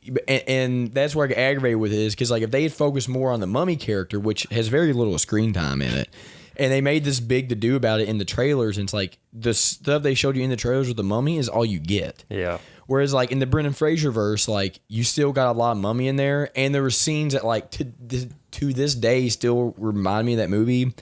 Because no spoilers on that, but there's like you can't spoil it. You Yeah, know? no. But there's like they get the organ jars in the Brendan Fraser version, and like you get to see the Mummy like kill these characters that you kind of like a little bit, like the American guys. and you see them die in like horrible ways where their bodies get sucked into nothing. And it's like, Well, you see them be kind of arrogant jerks, but then Yeah. you get taken down a peg, and then they're actually fearing for their lives. Yeah. And it's a little bit more relatable. and that's why you like it, and that's why it works. And this one, This did is the not Tom do- Cruise yeah, show, really. Yeah, and I think that's what hurt. I love the Mission Impossible films. I think he's great in those. But yeah, this was not the best vehicle for a Tom Cruise show. No. Like, it's called The Mummy. Yeah. You know what I mean? Like, and it's there's not- too much Tom Cruise Well, and like, not enough Mummy. something Yeah. like Live, Die, Repeat, he worked well in because it kind of deconstructed him. Like, Yeah. he's not As the hero. He's not the super heroic, well-meaning guy. He starts out as a coward who tries to weasel his way out of I'm glad something. you finally. Have you watched that, Derek? I'm glad you finally watched that. And minor spoiler, that's what I loved about that movie. Like, you know, he always plays this hero character. Yeah. So this is that movie is almost like the Last Jedi to Tom Cruise. Yeah. Where he starts out and he is a cowardly, like, what is he like? What does he do in the military? He's like a PR person. He's like kind of. he's like a pencil pusher, Yeah. and they make him go out on the field, and it's Yeah. like a great different character turn. Like that's So why that it's- movie is awesome. Yeah, I so it's think. kind of like Saving Private Ryan, where they put the dude in that has no real experience out there. Well, he's just like a PR person that Oh, helps maybe do I'm getting that promotion. confused with Yeah, that's- No, Fury. No, yeah. So like his character is just like a PR person that they're going to like, oh, you need to go with the troops on the front line to help produce this. Yeah. And he doesn't want to do it. Yeah, and it's like that movie is very smart. I think. But I think definitely check that out. It's The really Mummy. weird to say the biggest problem with the movie is there's too much Tom Cruise. But if you call the Mummy, Yeah. if you call a movie The Mummy, and the Mummy, it's kind of like Beetlejuice, but Beetlejuice is way better. Beetlejuice and- is only in it for like 14 to 15. but yeah. like you still have some Yeah. other good characters. So William, do you care about spoilers on the Mummy? Tom You can't Cruise on the spoil Mummy? No, I'm it. not There's gonna- no Okay. spoilers on that movie. You don't care? I've already listened to podcasts that spoiled the ending. Okay. Oh, you've so not seen the Mummy. No. so you son of a bitch. Hey, we're gonna spoil it real quick. Just go ahead, a couple minutes.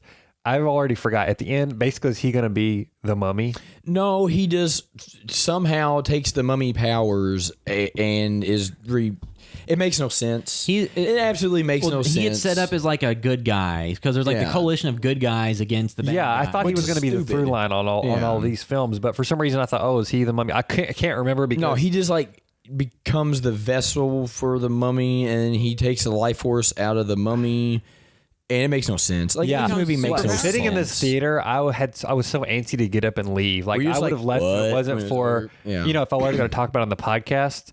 I was like I was by myself. You know what I mean? And I was just like, oh, I could be doing many other things right now. Yeah. And that doesn't happen that often. I mean, Rings, I was also ready to get out of the theater watching that film as well.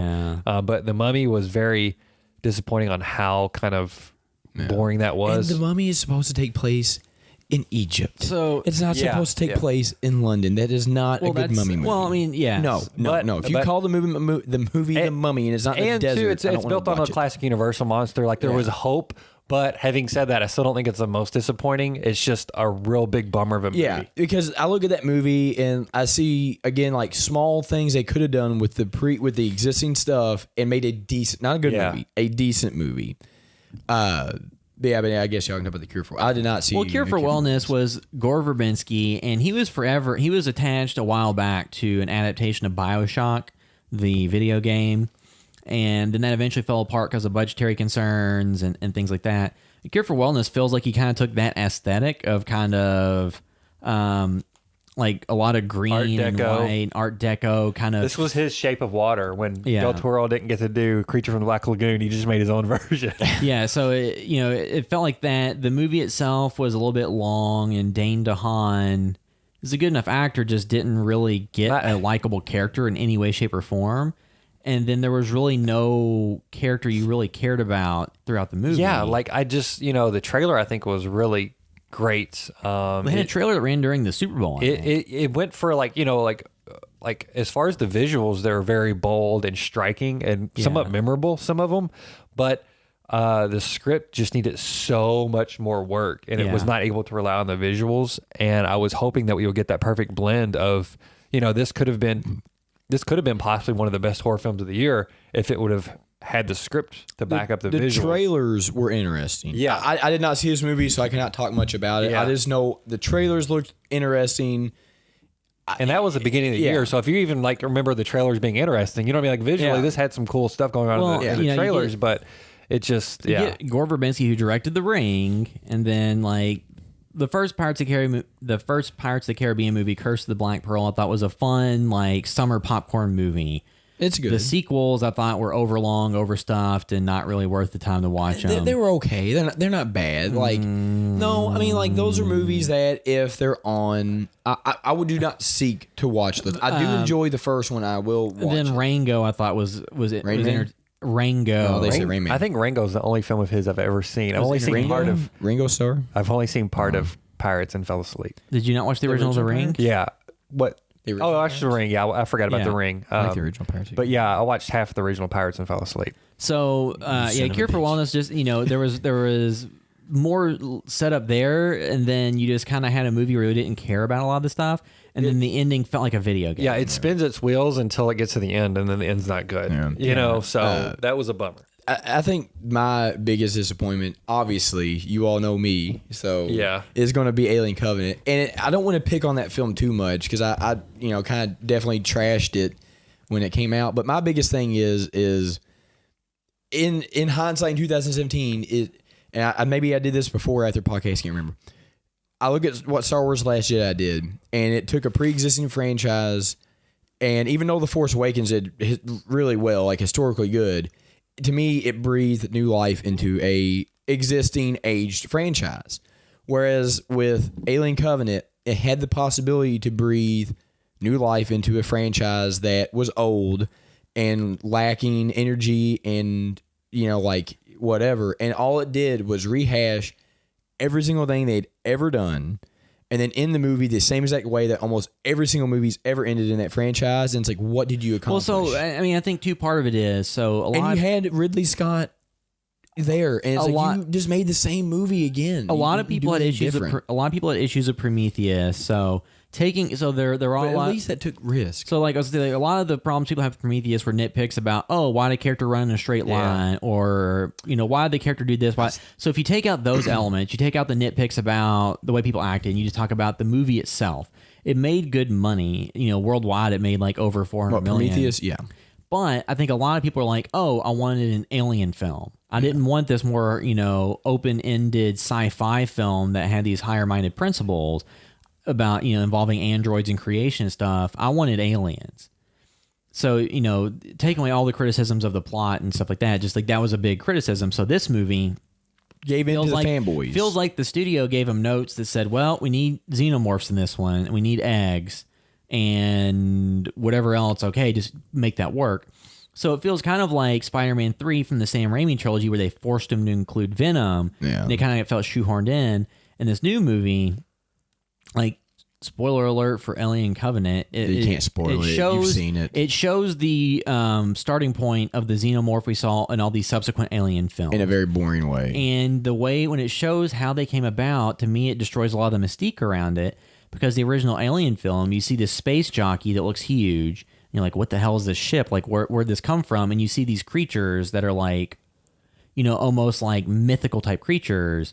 And, the xenomorph and the eggs and all that stuff. So you see those, and it just leaves you wondering, like, where did it come from? And Prometheus went a little bit further and still kept it open and left you wondering. But Alien Covenant shows, like, a single flashback with the engineers, and then mostly is just alien slasher sci-fi film, even with a shower scene and stuff like that. Yeah, this is the only movie that I've watched since Tarantino's Ass Hat movie he made a couple years ago. Yeah, I won't call it by name. That I wanted to just leave midway through because I'd saw as much of it as I needed to. I stayed. But my thing is, again, another Star Wars comparison. Star Wars The Last Jedi was the movie that the director wanted to make, not what the fans wanted to see. And that's why it was a great film, not a great Star Wars film. Alien Covenant they got so much slack for making what I think was a great film with Prometheus, but the fans are like, no, we want this. So they gave in to the fans, and you should have immediately started the movie off like they did with gave the finger to the fans and made a great movie. And they didn't do it. They came out and you have Ridley Scott, who is a director for a long time. You were the man, right? You have a lot of stuff underneath you. You should be able to do what you want. And he didn't. He gave in to what the fans wanted, and that's why that movie sucks, because you gave in to what the fans wanted, and you shouldn't have done it. You should have done what you wanted to do. Well, because you were a great director, but you did what the fans wanted. To be fair, I know he has his own production company and stuff. I don't think he necessarily always has the free reign to do whatever he wants. Because even like Francis Ford Coppola, I think like, he apparently like, or no, Martin Scorsese, he's been trying to get Silence made for years and years, and he doesn't get to make the films he actually wants to make because he is pigeonholed into doing certain things. So I don't know how that goes that way, but having said that, I do think there's some interesting elements to Alien Covenant. I did not hate it all as much as you did. Like I did like some of it for sure, but it being a new Alien film, I did not feel the need to go out and buy it. No. You know what I mean? Like I'll watch it again at some point, but I was really hoping, I was really excited this year we're going to get a new Alien and a new Blade Runner film. Yeah. And I thought, okay, great. We got Ridley Scott on this, Denis Villeneuve on Blade Runner. Great, let's do it. And it just, Alien was supremely disappointing. Because part of it is when you have, is it a better movie than Alien Resurrection? Probably. But I think the difference is when you have, I'm not a big fan of Alien 3. So, Alien is Ridley Scott, Aliens is James Cameron. And then the next one is an up-and-coming David Fincher at the beginning of his career getting pushed around by the studio. And then Alien Resurrection is this weird movie that was scripted by Joss Whedon, but then I think bastardized and what actually got shown. So to me, those don't feel like a substantial entries in the franchise because they're not from Ridley Scott. And this movie, with Ridley Scott being Prometheus and Alien Covenant, I expect more when the guy that started the franchise is involved than I do with sequels that have directors brought in that, for those specific projects. So to me, it felt like a more substantial entry in the series because it's from the original director that started the entire series. And it just feels like they've backtracked and, didn't break any new ground. There's some weird Android flute stuff. So some of the Android stuff is what I liked about it because it was different and new stuff. But then at the same time, just watch Blade Runner 2049. Yeah, there you go. Yeah, Blade Runner. It does it better. I'm just saying, the Android stuff Michael Fassbender, I think, is phenomenal. He is great in the movie. He gives the best performance. It's just I feel bad for him though because the dude gives a lot of his. He's a good actor in a lot of bad movies. Yeah, like The Snowman that's been panned. So did you guys see Steve Jobs that he was in? No. I thought that movie, people kind of glossed over that a little bit. It was from the director of Slumdog Millionaire, Danny Boyle, and a bunch of other films. But I thought that was really good. I was actually like, oh man, people aren't talking about this as much as I expected. But sorry. But I think Alien Covenant gets it because a lot of us are Alien fans. And you can go back and listen to our podcast to see a more, I guess, in-depth discussion because, I had nicer things to say about it. I didn't totally hate this film.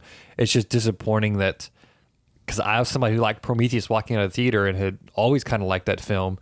And I was like, okay, cool. If they bring in some of the old stuff along with the new stuff and blend it right, then that's cool too. I'm fine with them bringing in the aliens back into it.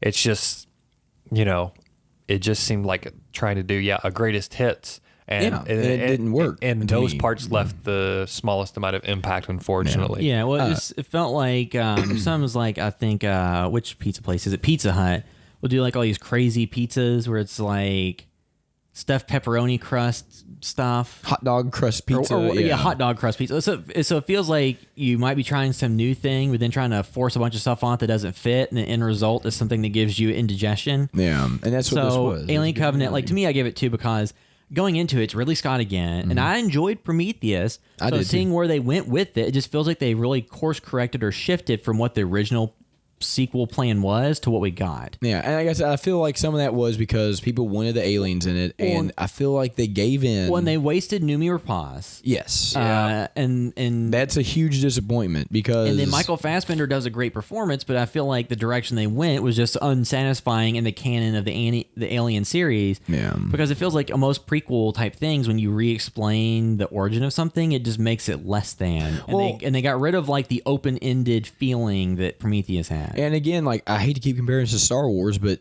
they're both sci-fi, so it kind of works. Star Wars, The Last Jedi didn't over-explain anything.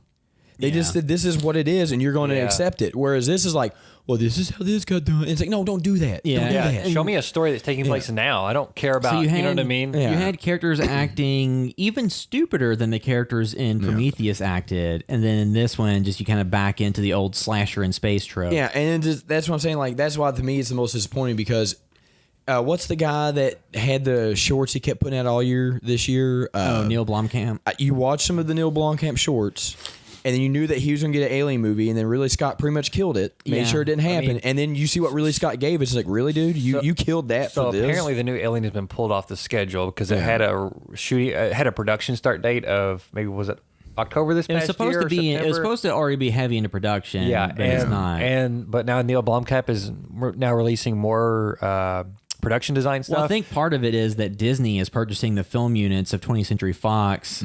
So yeah, I wonder if Neil is like trying to play his hand, like, hey, maybe now that some power's shifting, that maybe I can get back in there. Like, look after what I'm Alien doing over Covenant. here. Yeah. and Disney's and then- all about relaunching. Yeah, I was wondering if that was a strategic I play think on his that's part. the reason why it's most disappointing is knowing what could have been and seeing what that man's done Well, with too, I think- certain things. And you're like, after Elysium and Chappie got like lukewarm to negative Yeah. reaction, this is him kind of rehabbing his image with all these short films like he's put M. Night out. Shyamalan's done. And saying like, hey, here's all the conceptual things we're doing. Give me another shot. So I think we landed on, for biggest disappointment, Alien Covenant. Yep.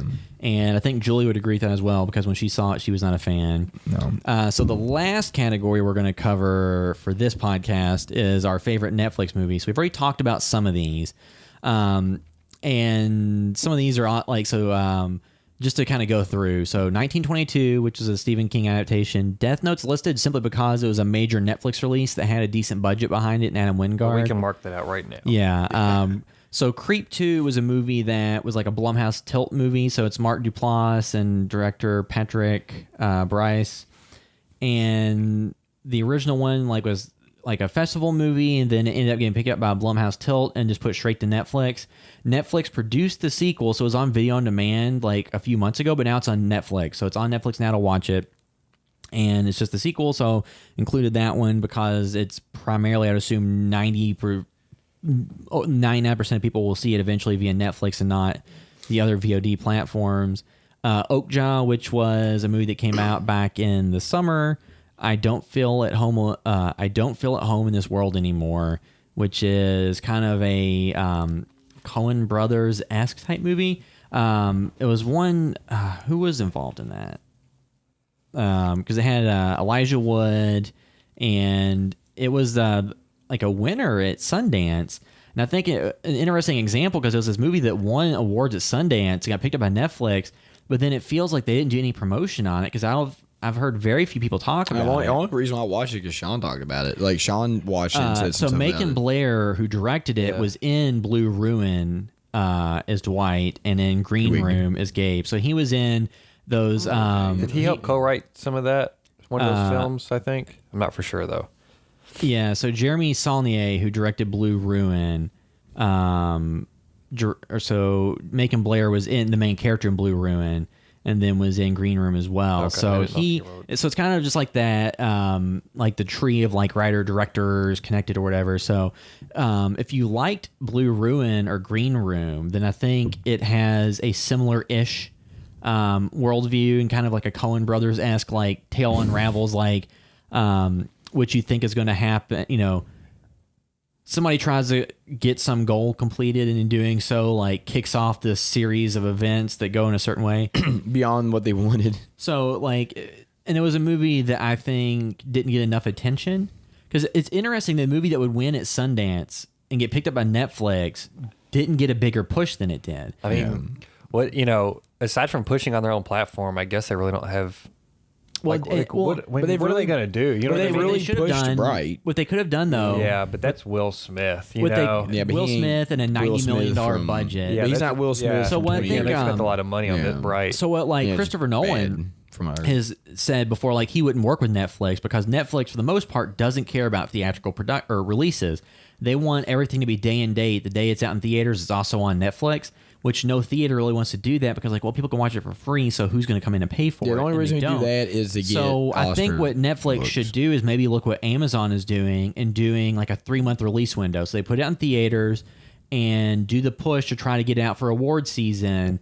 And then once it's been out for that amount of time, then you put it on your streaming service, because just a movie like I Don't Feel Alone, Don't Feel at Home in this, or whatever. Yeah, long title.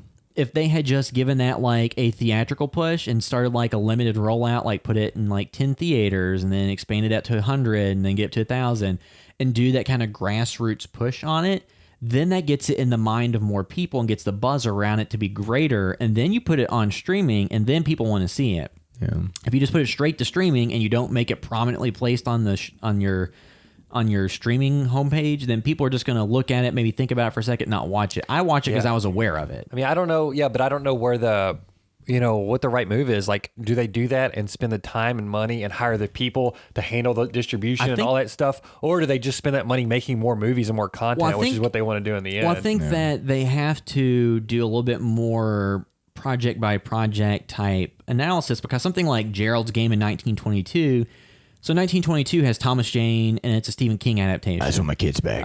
Gerald's Game is a Stephen King adaptation that has Carl Gugino, and it's from the guy that's directed some recent horror but to films be that fair, got buzz. like anything with Stephen King's name attached to it, regardless Has a if it's- built-in audience. regardless if it's poop or if it's gold, people are going to. Somebody's watching. if it's poop or if it's a pot pie. Yeah, somebody's going to be eating it. So it has built-in doesn't audience. matter, So yeah. like smaller films, like that doesn't even fair so compared to that. so Gerald's Game and Bright and things that have name recognition attached to them, and they will get a lot of. Elijah Wood, if that was maybe 10 years ago, would be a huge So the draw. point is though, for things like Bright, that's a $90 million budget, Will Smith, it's getting a lot of buzz. Even people hate it. People are talking about it. Those hurt. movies are easier to sell themselves versus a smaller indie film that's a more nuanced movie. Needs to have a little bit more of a traditional approach where they push it out into a limited number of theaters, get some money behind the promotion. See, I think Netflix, I think their game is to Just make shut as down much theaters. content. I think their game is to shut down theaters. They don't want people going out. They've said their competition is sleep. They want people on their couch. They don't even want them going out. So I don't think they want to deal with theaters at all. They don't really. I mean, I get why they don't. Yeah. Because their goal is just to have as much content as they can. And if they pay $1 million to acquire something, that's a drop in the bucket for them. And that just keeps it from their competitors having it. Let me just say the reason why Netflix is superior to the movies. If I pay $10 a month for Netflix, which is a little more than that, I can watch as much stuff as I want, unlimited, right? On as many phones or devices as I want, essentially. If I go to AMC or I go to Tinseltown, which I think is AMC, I don't know. There's all these ones, but they have a Movie Pass to compete with Movie Pass. Yeah. Movie Pass. You pay what, $10 or something. $10 a month, and you get to watch so many movies for free, like every 24 hours. Their Movie Pass is you get one free movie a month, which is $10. Well, no. So wait a minute. So there's the AMC. So we went to AMC and they got rid of like the cheap Tuesdays, the AMC theater chains. Now you have to member of their program. Yeah, but remember the AMC. program, See, the AMC program is $8.99 a month. And you get one pass, which is the same price. All additional passes cost $8.99. Yeah, and the passes roll over from month to month. The single pass you get per month rolls over if you don't use it. Yeah. And then if you go on Tuesdays, you can get the discounted $5 tickets. Yeah. So that's that. There's also the Movie Pass, which is like a separate company that works, I think, most theaters, and it's $10 a month. And you can see movies as much as you want. Every 24 hours. If you watch a movie at 3 o'clock, you cannot watch another one until 3:10 the next day. And you can watch the same movie as many times as you want. But so my point with that, though, is like, why would I want to go buy the AMC Movie Pass, which is the essentially... AMC one's terrible, but the actual Movie Pass is the one that's popular. I'm just talking about the AMC one, though. Like, why would I want to buy that when I can go pay for Netflix and then watch and now I can't watch new stuff, but I can watch as much stuff as I want. You can't watch new stuff. It's Netflix's new stuff. You know what I mean? Like I can't watch The Last Jedi, but I can't watch. So I'm a big proponent of theaters and stuff. But, I am, but, because but you it, can't but it beat that sucks. experience. Yeah, it sucks when you get older and you have less time to go to the movies and stuff like that. Like, I hope theaters don't go away, but they're not. It's a weird. Well, it's a business. weird time. It's a business that's shifting the model a little bit. Well, the problem though is you have developing countries with higher populations than the U.S. that still are going to use them a lot. Like India, China, and all that kind of stuff. Like they're still going to use that because they are still developing. So I don't think the money's gone anywhere. No, I mean I think the theater's experience just needs to be refined a little bit because right now, with as many things as there are to distract people, Because the worst thing is if you're at a movie and somebody's talking on their phone. Because if somebody just makes noise or laughs annoyingly or is eating food that's loud and crunchy, that's one thing. But when people have their phone at full brightness on, that literally does distract from your experience. Well, but from what I'm gathering is it sounds like most of us were going to go with I don't feel home on this planet anymore for the best. Because that's the only. I mean, I'm saying because like the other one, I don't know if y'all watch this or not. Maybe I was on one. I really liked The Will Man.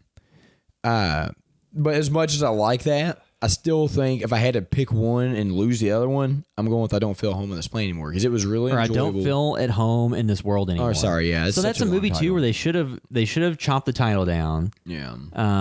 And put a little bit more promotion behind it. But so like the other ones, like Gerald's Game, 1922. So Gerald's Game I thought was good. I heard a lot of people talking about it. There's like one scene that got like a visceral reaction out of people that I think in theaters would have had people reacting. Yeah. But I think part of it is the expectation thing. So Gerald's Game is kind of a really, for the most part, a two-hander. So like kind of two characters on screen for the most of the movie. There's a little bit of stuff at the beginning, a little bit of stuff at the end. And you know, I don't want to spoil it, but there's stuff throughout that it's not just one character in the room, but there is other things. There are other things. But that movie being a relatively contained, probably moderately budgeted movie, $10 million or less, I would assume, works because people go in on Netflix. It's like, oh, it's already part of the subscription fee, and I'm not paying to go specifically see this. It's just part of what I already have, so they see it as free entertainment. So that changes the viewpoint from which you view a movie versus going into a theater and seeing it. Because watching on a streaming service, you don't have all these expectations that you do from going to the theater. If you watch it and you don't like it, you didn't pay $20 to see it. It's just like, oh, I spent the time. No, you can just quit watching it. And if I go to the movie theater and watching, anything, just Alien Covenant or Star Wars, and I hate it. So if somebody starts watching $20. If somebody starts watching like Creep or Creep 2, which are kind of documentary style, not really found footage, just like doc style indie film. If somebody gets halfway through it and is like, this isn't my deal, and just turns it off, no big deal. Yeah. If they went to see The Blair Witch in 2016 and they get halfway through that and they're like, oh, I hate this, they still paid $10 or more. No, let's say you go with you and your girlfriend, or your kid, whatever. If you go with more than one person. When I was at, I think on the Blair Witch, I mentioned there's like a family of like 8 people that came in and left like less than halfway in. So theoretically, let's just say at ticket prices alone, they had almost $80. Yes. That's not counting concessions. So if you have concessions, you're over $100. So, but going back to this, so the Netflix movie, 1922 was the next one. For me, I picked that over Gerald's Game. Yeah. I thought that was really well done. Well, it has more of like tone setting, and it's not as constrained in their location, so it feels a bit wider, open. Yeah. And Tom Jane can really play any age from like 30 to 60. He's a good actor. Very good in that. So I liked Okja a lot, but just considering the direction of this site and everything, like I'm okay picking, I don't feel at home in this world anymore, because I do, that being an original property too, I think it almost oddly enough gets a bump for me over 1922 and Gerald's Game. Well, like being, And I loved Elijah Wood's character because I knew people like that in high school. And like he comes in, throws the ninja star, and it's so perfect. And two, it's like a movie I think didn't get enough attention. And because like Gerald's Game, is good, but it's kind of like there's some stuff at the end. It's kind of like that does not stick the landing for me. But to me, like overall, it's an enjoyable enough experience. 1922 is a very moody drama that has horror elements, good performances, like great visuals. I recommend it for fans, especially if you're a fan of the Stephen King stuff. Check it out. Like Creep 2, if you like the first one, like I like the second one. I thought it was really good for what it is.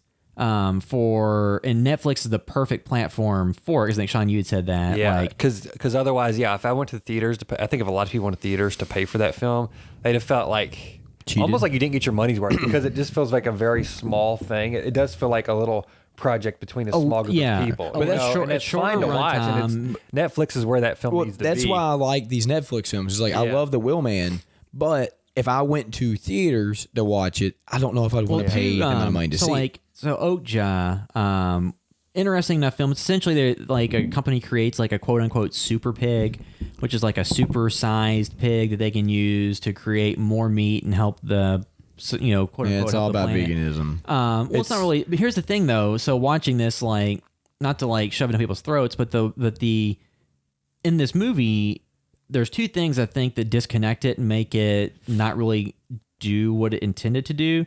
The Okja creature is fully CG and incredibly intelligent, like as intelligent as a human for the most part. So that then the fact that it's a CG character that doesn't look like anything that exists and that makes it incredibly, incredibly smart kind of distances it from thinking of like an actual pig.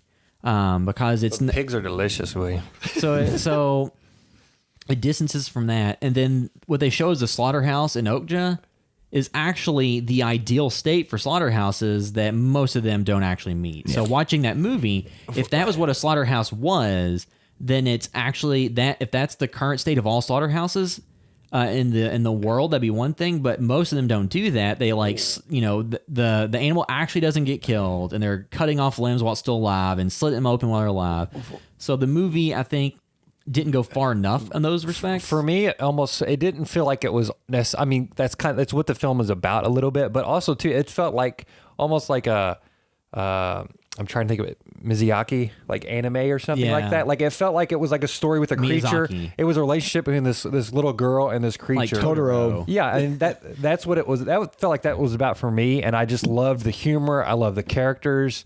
I mean, those things you can point to for sure, but for me, I'm not really hung up on if people walk away with a certain message on it. I just want to watch like a good film. The movie itself is it a good movie or not? And I felt like whatever Jake Gyllenhaal was doing, it was a performance. Yeah, and it was very entertaining. So it's one of those things where it comes. He was almost Nick Cage mode. There's a new Nick Cage movie, and it comes with caveats. And the caveat for that is if you're not into South Korean film, because it's mostly in English with some South Korean, there's subtitles. Or something. It's like it's Boom Jong Ho who did The Host, Mother.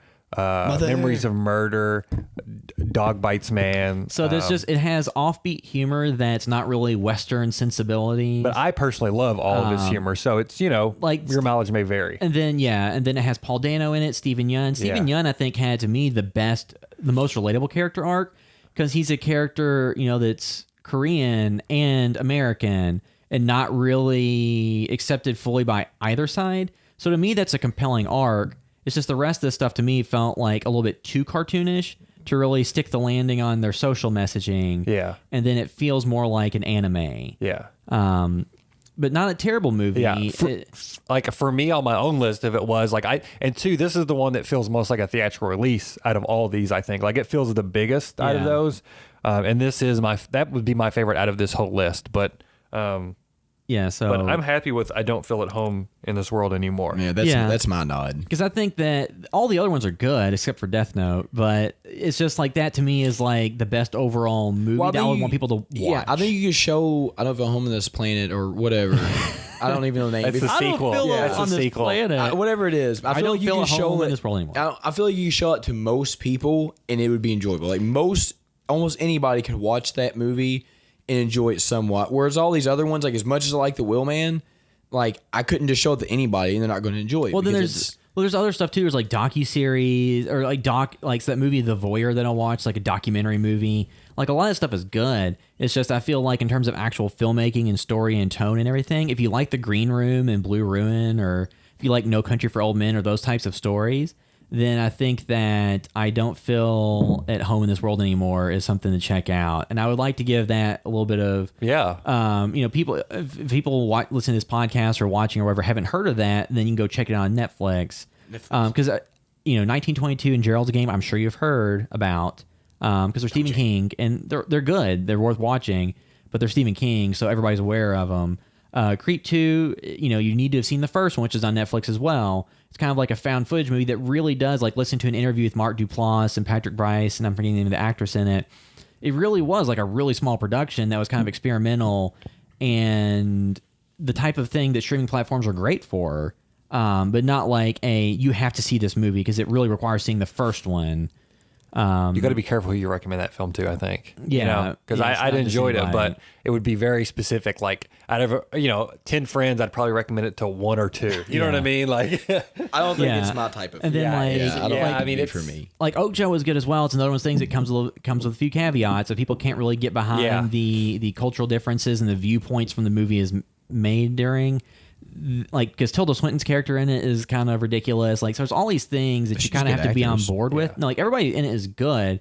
Like, Jake Gyllenhaal's a good actor, but I don't know what the hell he was doing. Nicolas Cage. But it's probably what was directed to him. Yeah. And all that. So, but I think, like, I don't feel at home in this world anymore is something that is universally fits the acceptable. sensibilities that I like, and I think it's something that needed more press. And look, if there's ninja stars used as a weapon in a movie by a nerdy white guy, I mean, like, yeah. So I think that wraps up all of our topics, and then the next episode we'll be covering the favorite television show, favorite horror movie of the year, and stuff we're looking forward to for 2018 that we're currently aware of. And two, I know, like on YouTube, so just to make sure I do this before I forget. So, no, like MJ Jones, who listens to all the episodes and comments on all that stuff, had asked what our categories were and gave what his choices were. So, so he said that for him, his favorite movie was It, the favorite horror movie. So we'll get to that in the next episode. Best show, he said Premature, but Black Mirror season 4. So I watched all of that and I enjoyed it. I want to watch it. There's a lot of interesting stuff that makes me want to watch it. So he was disappointed personally by Justice League. And then surprised by Dark, the new Netflix movie, which none of us have had a chance to watch yet. I'm halfway through that. And then Kingsman 2, The Golden Circle, which we didn't have a chance to see yet. Which I really want to watch and try the old Ford Suburban they made. Let's see. For nostalgia, he said Stranger Things 2, which is what we said. And favorite movie overall, Logan, which that may be Derek. Yeah, I can't disagree with him very much on anything So he yeah, said, so that's it's just interesting to see what other people's opinions are. So that's his. So you have to wait for the next episode to see what our favorite overall movie is. The TV series. So yeah, so that'll wrap up this episode. So the next one is the final wrap up of 2017 and stuff we're looking forward to in 2018. So if you're listening via iTunes, you can do us a huge favor, leave a review. If you're on YouTube, you can check out other stuff we've done on our YouTube channel. We got newish short films we've released this year. We released 3 this year. After the Slasher, Plugged, and Twin Trees, so check those out. Make sure to follow our website at houseofvideostore.com. Follow us on Facebook, Instagram, YouTube, Twitter. Those are the main places to follow us. Make sure to follow us on Instagram, HBTVS_official, because we post pictures of stuff, behind the scenes things. I know Sean's been working on like maybe doing some like mini reviews. Yeah, I've already written out a couple of those, and I'll push those out. And then I'm going to try, I keep saying I'm going to do it, but I'm going to try to like, when I go to the theater and see new stuff, just do like quick videos afterwards, like on the stories. So stuff like that. We might try to do more content. So make sure to follow us there. And like I said, so if you want to make sure to follow all of our accounts, but then personally, if you want to find us on the internet, I'm on Twitter at William Caps. You can find me on Twitter and Instagram at MetaWorldDerek. And I'm at Blevin Sean on Twitter. Yep. So that'll wrap up this episode of the House by Video Store podcast. Thanks for listening. Muppet.